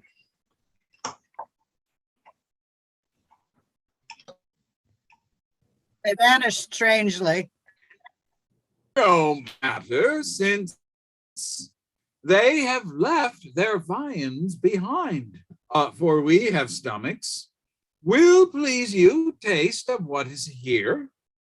Not I, no. Faith, sir, you need not fear.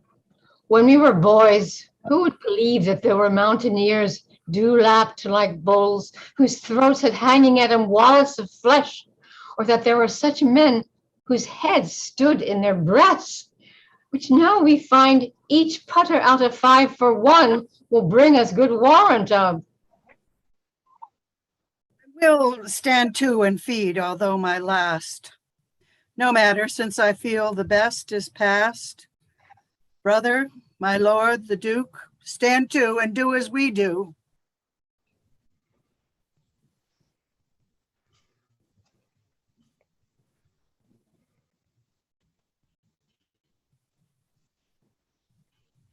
Waiting for thunder and lightning. Enter Ariel like a harpy, claps his wings upon the table, and with a quiet device, the banquet vanishes.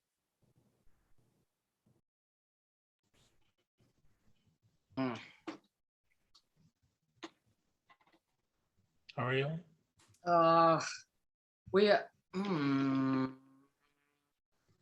Okay, right. Sorry about this, everybody. You are 3 men of sin. whom destiny that hath to instrument this lower world and what is in it, the never surfeited sea hath caused to belch up you. And on this island, where men doth not inhabit, you, mongst men, being most unfit to live, I have made you mad. And even with such like valor, men hang and drown their proper selves. You fools! I and my fellows are ministers of fate. The elements of whom your swords are tempered may as well wound the loud wind, or with bemocked at stabs kill the still closing waters, as diminish one dowel that's in my plume. My fellow ministers are like invulnerable. If you could hurt, your swords are now too massy for your strengths and will not be uplifted.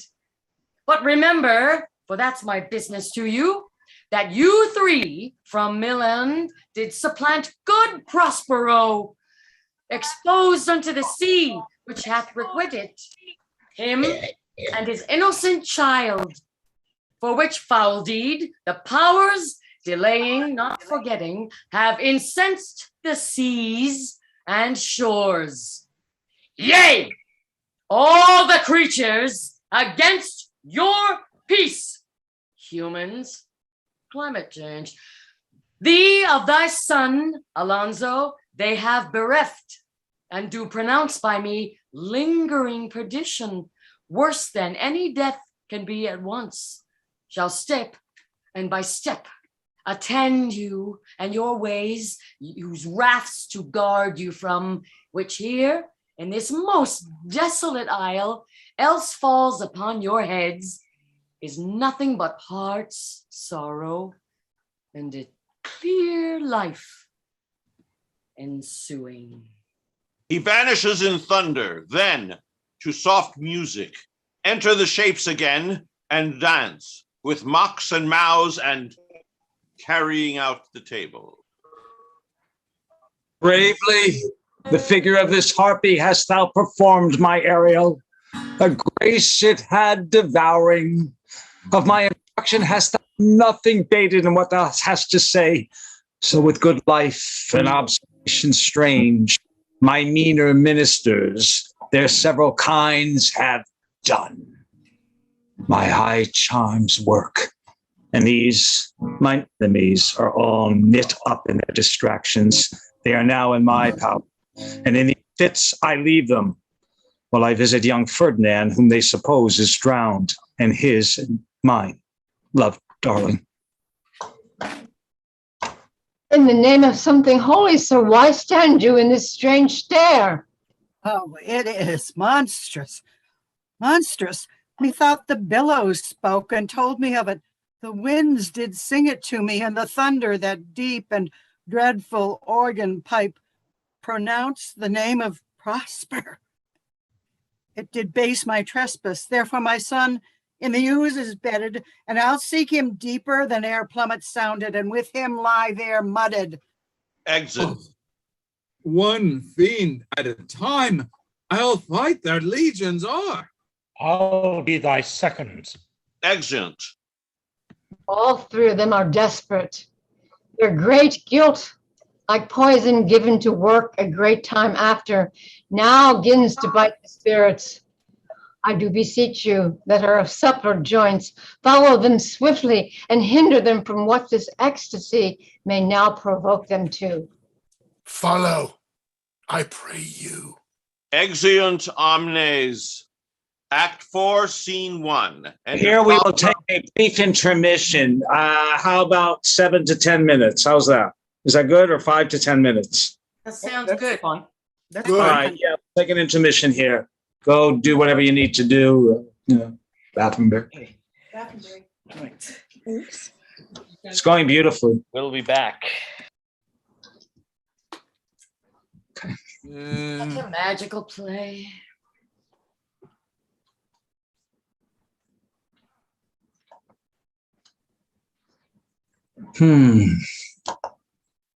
How many times have you seen this play, you think, Michael? I'll tell you this, and you can probably tell from my reading, I've forgotten everything that any other actor ever did in this part. I saw Sam Waterston do it a few times, and I saw what's his name do it. Thank you. Star- Yes, you did it, man. Patrick Stewart. But I'm also Patrick Stewart, and I saw Sam Waterston do it, and then I saw a video of what's his name doing it. Sweeney Todd. Len Carey. Oh, Yes. neat. Oh, neat. I saw Len Carey, who played King Lear at the Guthrie in 1976. 1976, he was still in his late 30s. He was Yeah. Well, this is my first reading, and I've forgotten everything that they did. I'm just doing my own thing, and I know I'm screwing up a lot, but forgive me. I saw Willie, the first time I ever saw this play, it was 1978, 79 at Stratford, Ontario, and it was William Hutt. And they did it not on the festival stage, that big thrust, the festival theater, but it was their smaller proscenium house, the Avon Theater. And they did it minimal, like kabuki theater, very, very minimal, with a big sun, like white thing. That was the whole set. And it was kind of minimal kabuki. It was beautiful. It was really beautiful. But I've seen it. I saw it in 2007 at the Shakespeare Theater of Oregon. And that was really good too. That was the last year of that artistic director in 2007. I forget her name. After many years, that was good too. I've seen it a few other times. Yeah. You need a lot of special effects usually.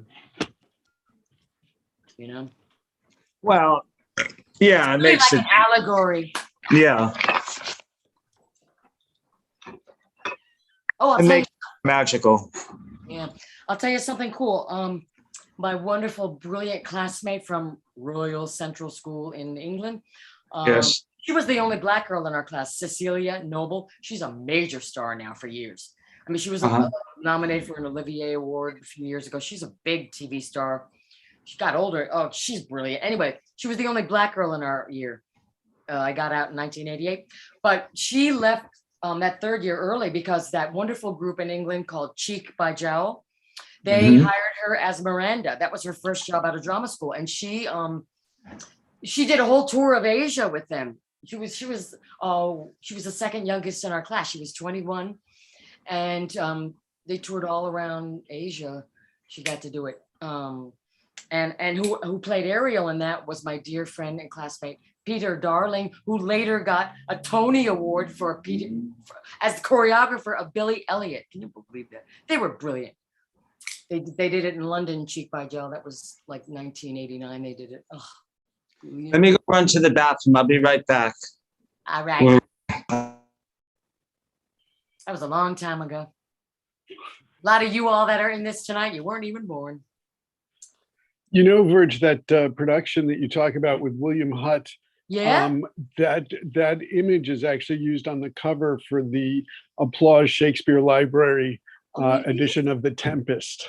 Oh, neat. I didn't know Where that. it's got him and Miranda, and it does have a very sort of Japanese kind of look to it. Yes, her name, Marty Maridan. She was a brilliant actress. She did Sonia when they did Uncle Vanya, and Martha Henry was Elena. I saw that twice. Oh, standards. Yeah. Oh, you know what? I want to ask Kitty if she would do Mariana on Saturday in All's Well and Ends Well. She's doing great today with great energy and everything.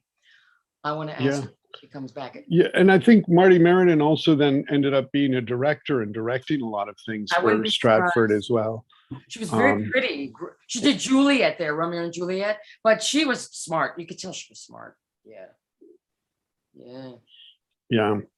It's such a wonderful play. I mean, I don't know. I think that I've seen, and I mean, I just feel very fortunate that I did get to see William Hutt on stage in like the Stephen Wimet's Hamlet, where he just played where William Hutt was just the ghost and the gravedigger, and he was just amazing in both.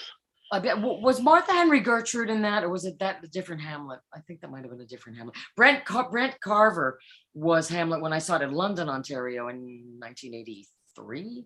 And then he Yeah. and then he did he got the Tony Award after that for Kiss of a Spider Woman, Brent Carver. And I think it was Claudio in that, William Hunt. Yeah. So I didn't see the Hamlet you're talking about. Yeah, no. Oh, God, he was- Well, and also, I Oh, mean, great. Slings and Oh. Arrows. I mean, if anybody, I hope everyone has seen the Canadian series Slings and Arrows, because it is one of the places where you do actually get to see William Hunt as an actor in the third season of that. And he was really amazing. I mean, a lot of people talk about him as like the Canadian Olivier, and there isn't that much that's known about him in the States, which is unfortunate because he was a really extraordinary actor. Most of his career was theater, right? Yeah. I saw him do Don Armado in Love Slaver's Lost. That was like 1978, so 79. He was magical. He was big and tall, stentorian voice. He had a little bit of a belly then. He was gay. You could kind of tell he was gay, but he wasn't playing gay. But anyway, he was so funny, and he could play anything. He could just play anything. Oh, he had the sense of humor. Oh, but he was noble also. He had played Lear there in all these roles. Yeah. Well, and what was so great in the Hamlet to see him, I mean, as the ghost, he had just this sort of authority and weight. Yeah. And then as the first gravedigger, he was so light and was just so funny, you know, and you had, I mean, it's sort of like going from just as an actor being able to sort of demonstrate sort of from the highest status to the lowest status and just still he could just being totally clear on what he was doing. And you doing. really said I always felt when I was watching him, he didn't have much of an ego. I mean, he probably had some ego, but he just lived to make the audience happy, you know. You know? The Gravedigger, Victoria and I were just having an exchange about that. Well, the Gravedigger and Cymbeline. Or the jailer. The jailer. Which you compare to the Gravedigger. They're philosophers, but they're just common men, you know. Yeah, and also a chance for some comic bits before the end of the before you have all this horror, right?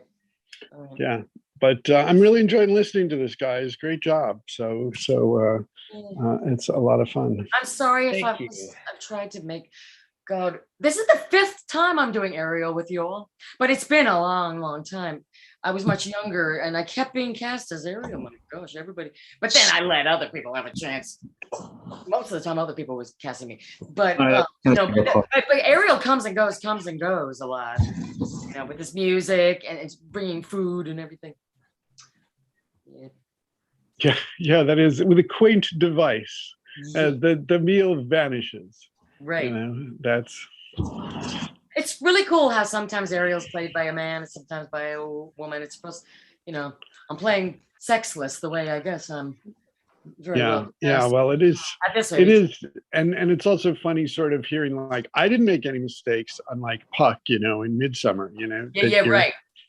They're very similar. Yeah. All right, Michael, you know what's so interesting? You know, is everybody back? I don't know. Is everybody back? You know, Seth Dewar, that brilliant actor and director, he hasn't been with this group for a while. Seth Dewar, he used to be one of the admins on the I think, right, on the Facebook page for Instant Shakespeare. Seth just hates this play. He just hates it. Really? I think it's one of his best. I love it, but I could see why he might, because it's kind of, you have to. It's like a fairy tale. There's a lot. I'm just not realizing it enough. It's a great play. If you don't like things that have a lot of special effects or kind of need some special effects, you wouldn't love this play. Well, I don't know. I think this play could be done any way you want. I love the theme of it. Okay, so are we ready? Ready. All right, loves. Anybody who's not on, go backstage.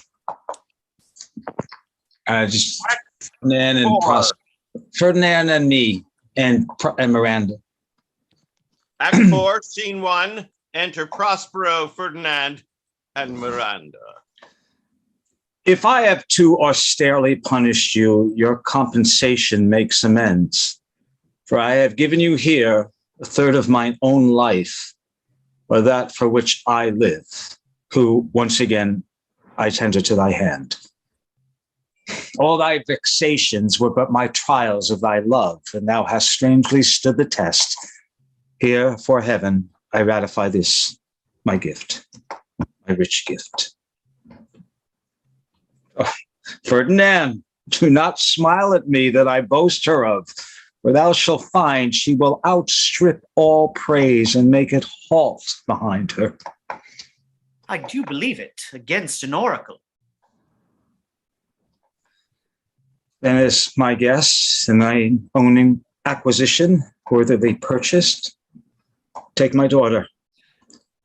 But if thou dost break her virgin knot before all sanctimonious ceremonies may with full and holy rite be ministered, no sweetest person shall the heavens let fall to make this contract grow, but barren hate, soury-eyed disdain, and discord shall bestrew the union of your bed with weeds so lowly that you shall hate it both.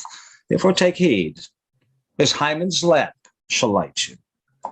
As I hope, for quiet days, fair issue, and long life, with such love as 'tis now the murkiest den, the most opportune place, the strongest suggestion our worser genius can, shall never melt mine honor into lust, to take away the edge of that day's celebration, when I shall think, or Phoebus steeds our foundered, or night kept chain below.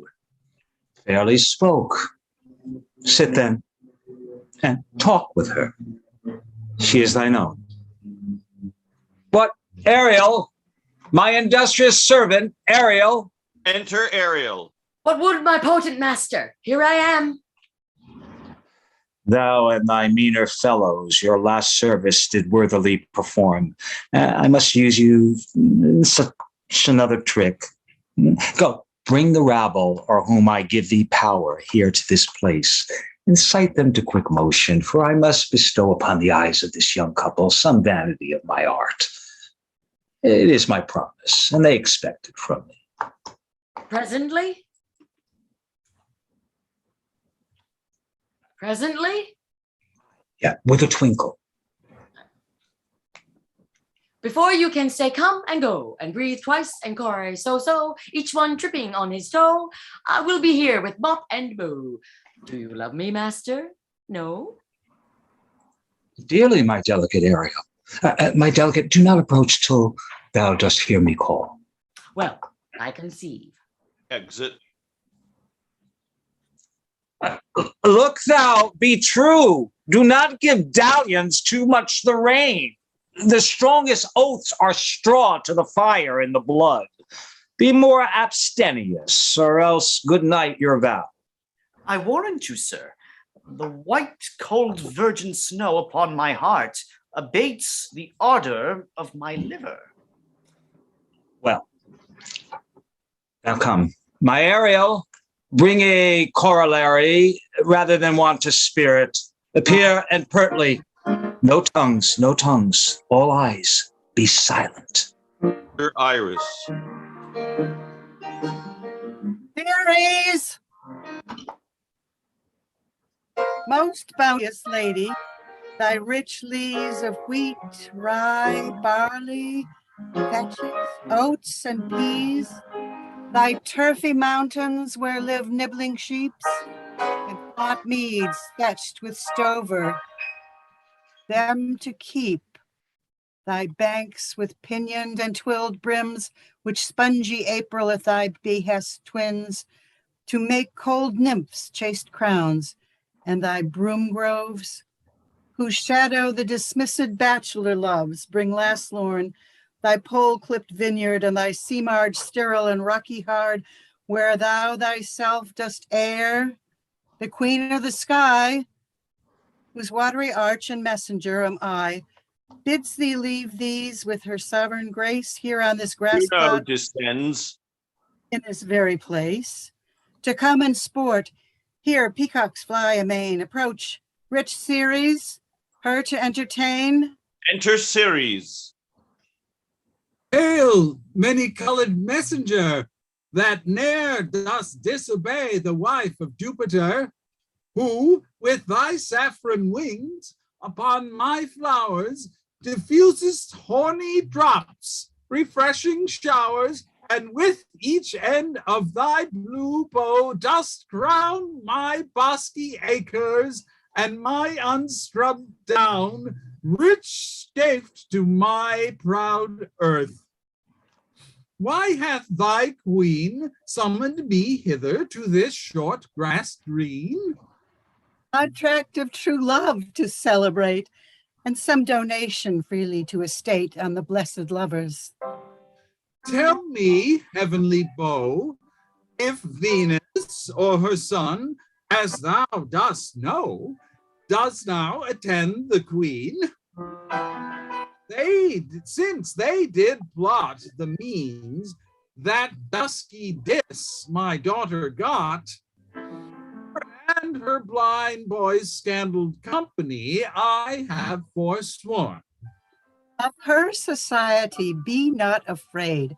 I met her deity cutting the clouds towards Paphos, and her son dove-drawn with her. Here thought they to have done some wanton charm upon this man and maid, whose vows are that no bed right shall be paid till Hymen's torch be lighted. But in vain, Mars' hot minion is returned again. Her waspish-headed son has broke his arrows, swears he will shoot no more, but play with sparrows and be a boy right out. Highest queen of state, great Juno comes, I know her by her gait. How does my bounteous sister? Go with me to bless this twain, that they may prosperous be and honored in their issue. They sing. Honor, riches, marriage, blessing, long continuance, and increasing. Our joys be still upon you.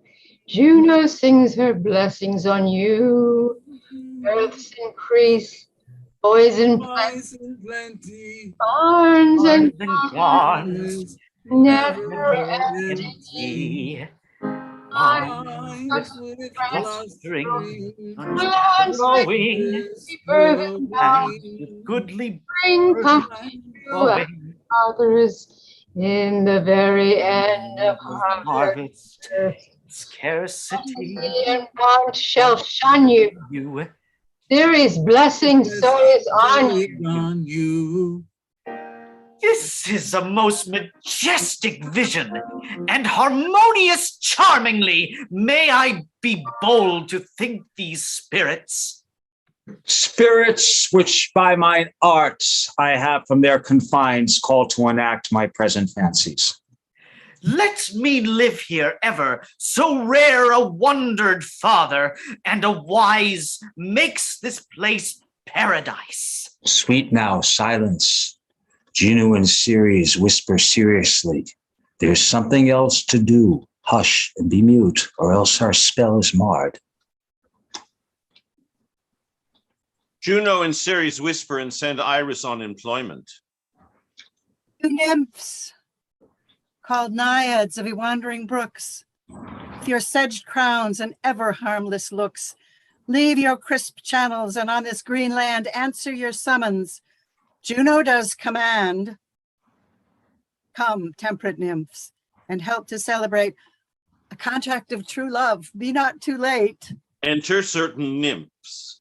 Oh, you sunburned sickle men of August weary, come hither from the furrow and be merry. Make holiday, your rye straw hats put on, and these fresh nymphs encounter every one in country footing.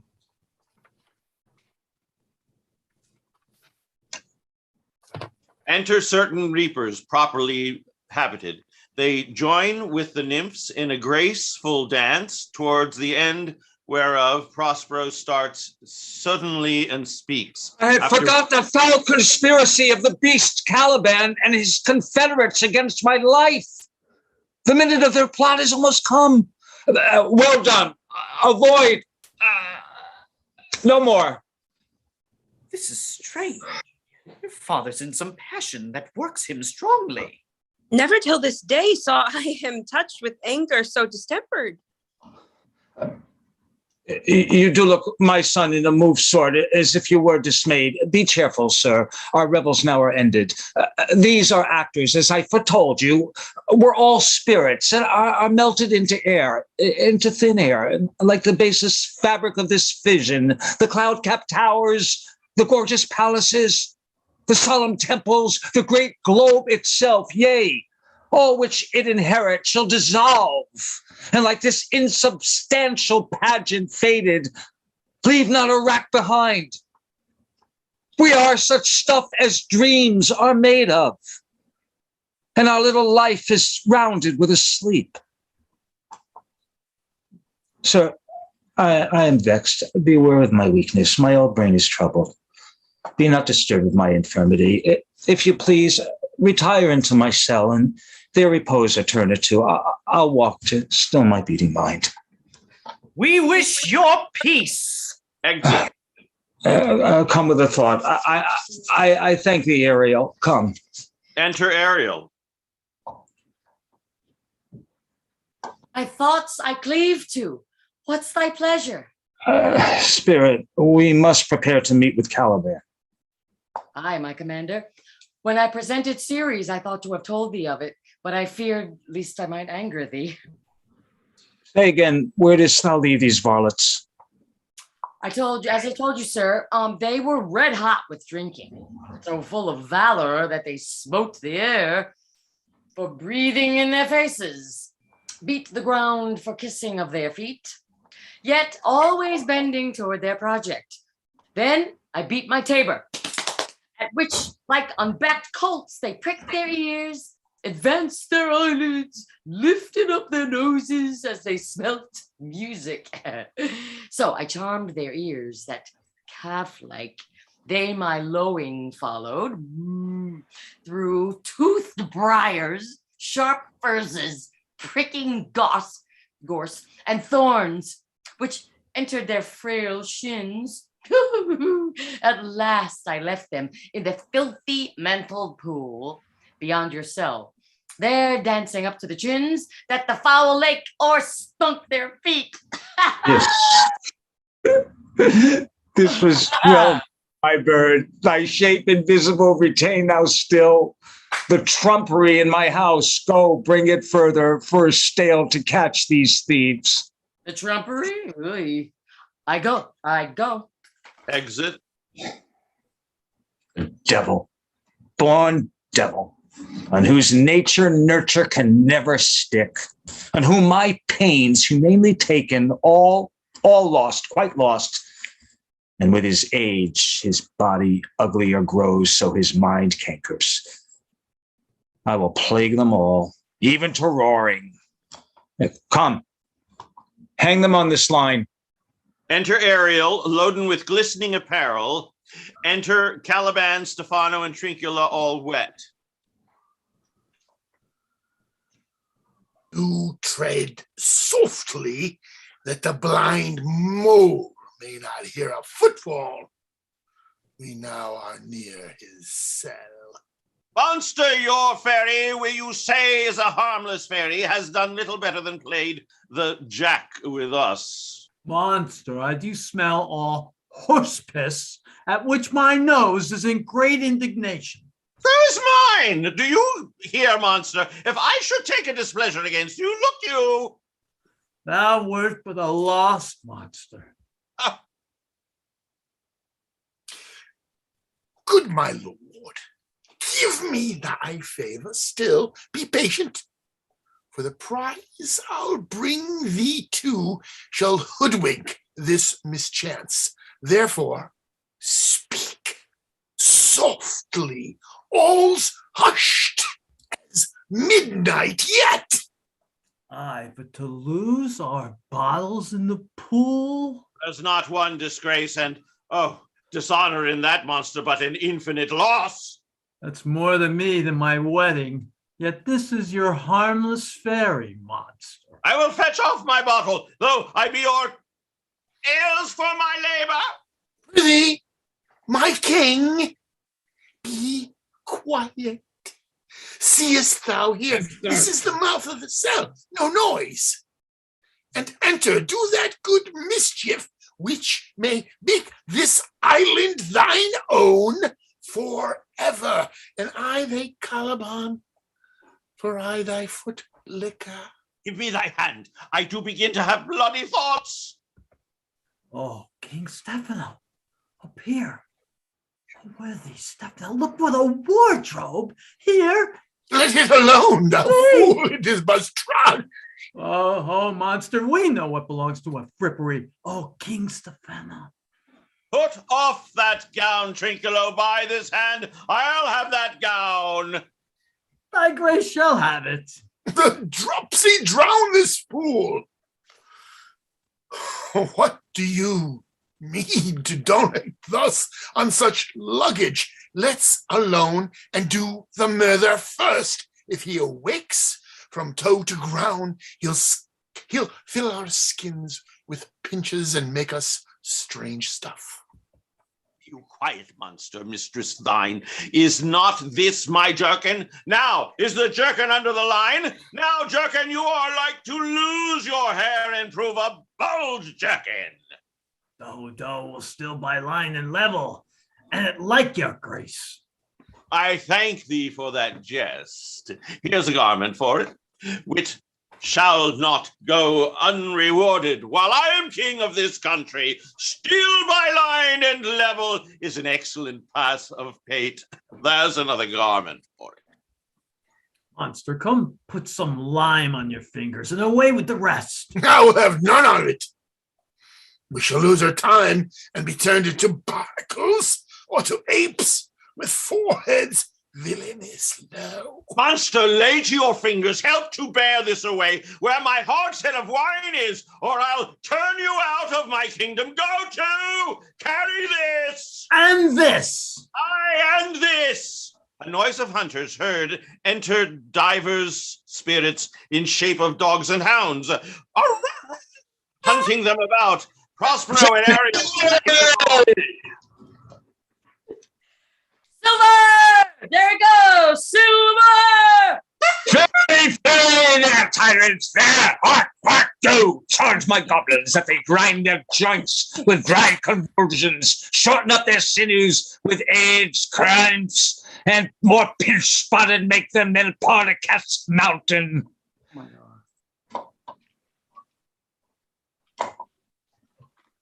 Oh my God. Ariel? Oh, sorry. Hark! They roar! Let them be hunted soundly. At this hour lies at my mercy all mine enemies. Shortly shall all my labors end, and thou shalt have the air at freedom. For a little, follow and do me service. Exeunt. Act 5, Scene 1. Enter Prospero in his magic robes and Ariel. Now as my project gather to a head, my charms crack not, my spirits obey, and time goes upright with his carriage. How's the day? On the 6th hour, at which time, my lord, you said our work should cease. I did say so, when first I raised the Tempest. Say, my spirit, how fares the king and his followers? Confined together in the same fashion as you gave in charge, just as you left them, all prisoners, sir, in the Lime Grove, which weather fiends yourself fell. They cannot budge till your release. The king, his brother, and yours abide all three distracted, and the remainder mourning over them, brimful of sorrow and dismay. But chiefly him that you termed, sir, the good old Lord Gonzalo. His tears run down his beard like winter's drops from eaves of reeds. Your charms so strongly worksome that if you now beheld them, your affections would become tender. Dost thou think so, spirit? Mine would, sir, were I human. And mine shall. Hast thou art but air, a touch, a feeling of their afflictions, and shall not myself, one of their kind, that relish all as sharply, passion as they be, kindlier moved than thou art? Though with their high wrongs I am strook to the quick, yet with my nobler reason, against my fury do I take part. The rarer action is in virtue than in vengeance. They being penitent, the sole drift of my purpose doth extend not a frown further. Go, release them, Ariel. My charms I'll break, their senses I'll restore, and they shall be themselves. I'll fetch them, sir. Exit. Ye elves of hills, brooks, standing lakes and groves, and ye that on the sands with printless foot do chase the ebbing Neptune and do fly him when he comes back, you demi-puppets that by moonshine do the green sour ringlets make, where the yew not bites, and you whose pastime is to make midnight mushrooms that rejoice to hear the solemn curfew, by whose aid, weak masters though ye be, I have bedimmed the noontide sun, called forth the mutinous winds, and twixt the green sea and the azured vaults set roaring war. To the dread rattling thunder have I given fire, and rifted Jove's stout oak with his own bolt. The strong base promontory have I made shake, and by the spurs plucked up the pine and cedar. Graves at my command have walked their sleep, opt and let them forth by my so potent art. But this rough magic I here abjure. And when I have required some heavenly music, which even now I do, to work mine end upon their senses that this airy charm is for, I'll break my staff, bury it certain fathoms in the earth, and deeper than did ever plummet sound, I'll drown my book. Here enters Ariel before, then Alonso with a frantic gesture, attended by Gonzalo, Sebastian, and Antonio, in like manner attended by Adrian and Francisco. They all enter the circle which Prospero had made, and there stand charmed, which Prospero observing speaks. Solemn air, and the best comforter to an unsettled fancy, cure thy brains, now useless, boil within thy skull. There stand, for you are spell stopped. Holy Gonzalo, honorable man, mine eyes, even sociable to the show of thine, fall fellowy drops. The charm dissolves apace, and as the morning steals upon the night, melting the darkness, so their rising senses begin to chase the ignorant fumes that mantle their clearer reason. Oh, good Gonzalo, my truest preserver and a loyal sir to him thou followest, I will pay thy graces home both in word and deed. Most cruelly did thou, Alonso, use me and my daughter. Thy brother was a furtherer in the act. Thou art pinched for it now, Sebastian. Flesh and blood, you, brother mine, that entertain ambition, expelled remorse and nature, whom with Sebastian, whose inward pinches they are most strong, would here have killed your king. I do forgive thee, unnatural though thou art. Their understanding begins to swell. The approaching tide will shortly fill the reasonable shore that now lie foul and muddy. Not one of them that yet looks on me would know me. Ariel, fetch me the hat and rapier in my cell. Rapier. Rapier, sorry. Fetch me the hat and rapier in my cell.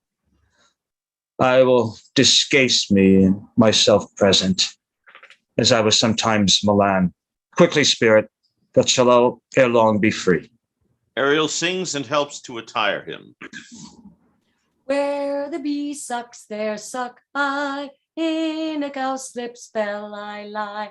There I couch when owls do cry. On the bat's back I do fly. After summer merrily, merrily, merrily shall I live now under the blossom that hangs on the bough. Ooh.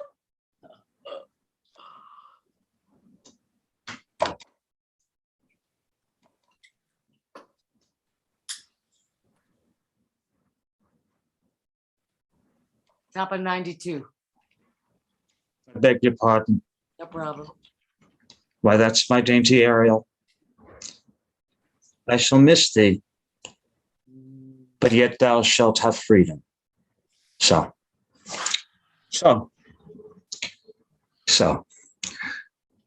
the king's ship, invisible as thou art, there shalt thou find the mariners asleep under the hatches, the master and the boatswain, being awake, and force them to this place, and presently, I prithee. I drink the air before me, and return or ere your pulse my speech. Exit. All torment, trouble, wonder, and amazement inhabits here. Some heavenly power guide us out of this fearful country. Behold, Sir King, the wronged Duke of Milan, Prospero, for more assurance that a living prince does now speak to thee. I embrace thy body, and to thee and thy company, I bid a hearty welcome. Where thou beest he or no, or some enchanted trifle to abuse me, as late I have been, I not know. Thy pulse beats as of flesh and blood, and since I saw thee, the affliction of my mind amends, with which I fear a madness held me. This must crave, and if this be at all, a most strange story. Thy dukedom I resign, and do entreat thou pardon me my wrongs. But how should Prospero be living and be here? First, noble friend, let me embrace thine age, whose honor cannot be measured or confined. Whether this be or be not, I'll not swear. You do yet taste some subtleties of the isle that will not let you believe things certain. Welcome, my friends, all. But you, my brace of lords, were I so minded, I here could pluck his highness' frown upon you and justify you traitors. At this time, I will tell no tales. The devil speaks in him. No. For you, most wicked sir, whom to call brother would even infect my mouth. I do forgive thy rankest faults, all of them, and require my dukedom of thee, which before us I know thou must restore. If thou beest Prospero, give us particulars of thy preservation, how thou hast met us here, whom 3 hours since were racked upon this shore, where I have lost. How sharp the point of this remembrance is, my dear son Ferdinand. I am woe for it, sir. Reparable is the loss, and patience says it is past her cure. I rather think you have not sought her help, of whose soft grace for the like loss I have her sovereign aid, and rest myself content. Like loss? As great to me as late and supportable, to make the dear loss have I means much weaker than you may call to comfort you. For I have lost my daughter. Daughter? Oh heavens, that they were living both in Naples, the king and queen there, that they were, I wish myself, were muddled in that oozy bed where my son lies. When did you lose your daughter? In this last tempest, I perceive these lords at this encounter do so much admire that they devour their reason and scarce think their eyes do offices of truth. Their words are natural breath, but howsoever you have been just sold from your senses, know for certain that I am Prospero, and that very Duke which was thrust forth of Milan, who most strangely upon this shore where you were racked was landed to be the Lord of it. No more of this, but just a chronicle of day to day, not a relationship for a breakfast, nor befitting this first meeting. Welcome, sir. This cell's my court. Here have I few attendants and subjects none aboard. Pray you, look in. My dukedom, since you have given me again, I will requite you with as good a thing, and least bring forth a wonder to content ye as much as me and my dukedom. Here Prospero discovers Ferdinand and Miranda playing chess. Sweet lord, you play me false. No, my dearest love, I would not for the world. Yes, for a score of kingdoms you should wrangle, and I would call it fair play. It's proved a vision of the island. One dear son shall I twice lose. A most high miracle. Though the seas threaten, they are merciful. I have cursed them without cause. Now all the blessings of a glad father compass thee about. Arise and say how thou camest here. Oh, wonder, how many goodly creatures are there here? How beauteous mankind is! Oh, brave new world that has such people in it! It's new to thee. What is this maid with whom thou wast at play? Your eldest acquaintance cannot be 3 hours.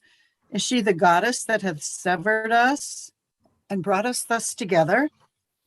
Sir, she is mortal, but by immortal providence, she's mine. I chose her when I could not ask my father for his advice, nor thought I had one. She is the daughter of this famous Duke of Milan, for whom so often I have heard renown, but never saw before, of whom I have received a second life, and second father this lady makes him to be. I am hers. But oh, how oddly will it sound that I must ask my child for forgiveness. Oh, no more of that, sir. The time is gone. Let us not burden ourselves a heaviness that's gone. I have inly wept, or should have spoke ere this. Look down, ye gods, and on this couple drop a blessed crown, for it is you that have chalked forth the way which brought us hither. I say amen, Gonzalo. Was Milan thrust from Milan, that his issue should become kings of Naples? Oh, rejoice beyond a common joy, and set it down with gold on lasting pillars. In one voyage did Claribel her husband find at Tunis, and Ferdinand her brother found a wife where he himself was lost. Prospero his dukedom in a poor isle, and all of us ourselves when no man was his own. Give me your hands. Let grief and sorrow still embrace his heart that doth not wish you joy. Be it so. Amen. Enter Ariel with the master and boatswain amazedly following. Look, oh, sir, look. Look, sir, here is more of us. I prophesied, if a gallows were on land, this fellow could not drown. Now blasphemy that swears grace o'erboard, not an oath on shore, Hast thou no mouth on thy land? What is the news? The best news is that we have safely found our king and company, the next, our ship, which but 3 glasses since we gave our split, is tight and yard and bravely rigged as when we first put out to sea.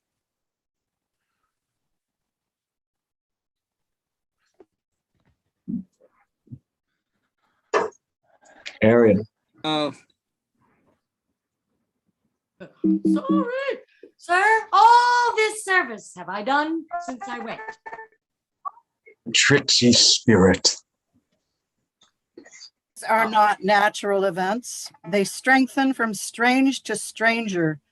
Say, how came you hither? If I did think, sir, I were well awake, I'd strive to tell you we were dead of sleep, and, how we know not, all clept under hatches, where, but even now, with strange and several noises of roaring, shrieking, howling, jingling change, and most diversity of sounds, all horrible, we were awaked straightway at liberty, where we, in all our trim, freshly beheld our royal good and gallant, our master capering to eye her on a trice, so please you, even in a dream, where we divided from them and were brought moping hither. Was it well done? Bravely, bravely, bravely. It was very well done. And I'm going to tell you everything else I need to say. Thou shalt be free. This is as strange a maze as e'er men trod, and there is in this business more than nature was ever conduct of. Some oracle must rectify our knowledge. Sir, my liege, do not infest your mind with beating on the strangeness of this business. At pick leisure, which shall be shortly single, I'll resolve you, which to you shall seem probable of every these happened accidents. Till when, be cheerful, and think of each thing well. Come hither, spirit. Set Caliban and his companions free, and tie the spell. Out there is my gracious sir. We are yet missing of your company some few odd lads that you remember not. Enter Ariel driving in Caliban, Stefano, and Trinculo in their stolen apparel. Every man shift for all the rest, and let no man take care for himself, for all is but fortune. Coraggio, bully monster, coraggio. If these be true spies which I wear on my head, here's a goodly sight. Oh, Zetibos, these be brave spirits indeed. How fine my master is. I am afraid he will chastise me. What things are these, my lord Antonio? Will money buy them? Very like. One of them is a plain fish, and no doubt marketable. Mark but the badges of these men, my lords, then say if they be true. This misshapen knave, his mother was a witch, and one so strong that could control the moon, make flowers and ebbs, and deal in her command. Without her power, these 3 have robbed me. And this demi-devil, for he's a bastard one, had plotted with them to take my life. 2 of these fellows you must know and own. This thing of darkness, I acknowledge mine. I shall be pinched to death. Is not Stefano my drunken butler? He is drunk now. Where had he wine? Trinculo is reeling ripe. Where should they find this grand liquor that hath gilded him? How camest thou in this pickle? I have been in such a pickle since I saw you last that I fear me will never out of my bones. I shall not fear fly blowing. Why? Oh. Sebastian. Why? Why, how now, Stefano? Oh, touch me not. I am not Stefano, but a cram. You'd be king of the isle, sir. I should have been a sore one then. Is as strange a thing as air I looked on. He is as disproportioned in his manners as in his shape. Go, sirrah, to my cell. Take with you your companions. As you look to have my pardon, trim it handsomely. That I will. I'll be wise hereafter and seek for grace. What a thrice double ass was I to take this drunkard for a god and worship this fool. Go to, away. Hence, and bestow your luggage where you found it. Or stole it, rather. Sir, I invite your highness and your train to my poor cell, where you should take your rest for this one night, which part of it I'll waste with such discourse as I not doubt shall make it go very quickly. The story of my life and the particular accidents gone by since I came to this isle. And in the morn, I'll bring you to your ship and so to Naples, where I have hoped to see the nuptial of these, I decree, beloved, solemnized, and thence retire me to my Milan, where every third thought shall be my grave. Long to hear the story of your life, which must take the ears strangely. I'll deliver all and promise you calm seas, auspicious gales, and sails so expeditious that shall catch your royal fleet far off. My Ariel chick, that is thy charge. Then to the elements, be free, and fare thou well. Please, you draw near. Draw near, draw near, draw near. Go on. Go on.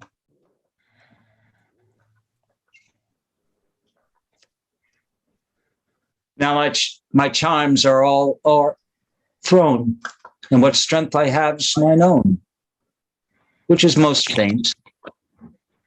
Now 'tis true I must be here confined by you, or sent to Naples. Let me not. Since I have my dukedom got, and pardon the deceiver, dwell in this bare island by your spell.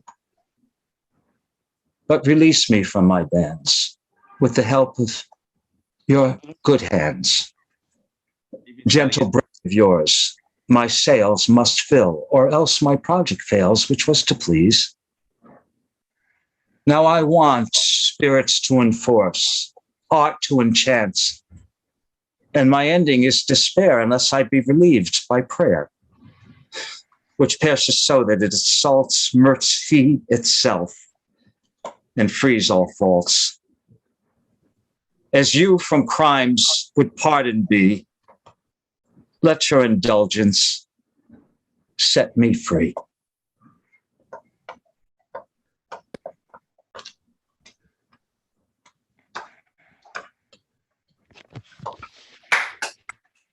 Thank you, everybody. You all were wonderful. I'm sorry I wasn't so very good, but I did my best. What can I tell you? Hey, we all did our best, Mike. Yes, you were. It was Yes, my first you were. reading, and I was nervous. Better. And I was nervous. I screwed up a lot, but whatever. Such a great, wanted to do it justice. I did it better in my home. I did it better in the bathroom, in the shower. Exactly. I screwed up a lot, but whatever. Thank you. You were wonderful. It was good. Let's do it again now. Very good job, everyone. Let's Thank do it you all so over much. again. We'll probably get twice as Top good. of Act 1. What That a was fun. That was very. Oh, I was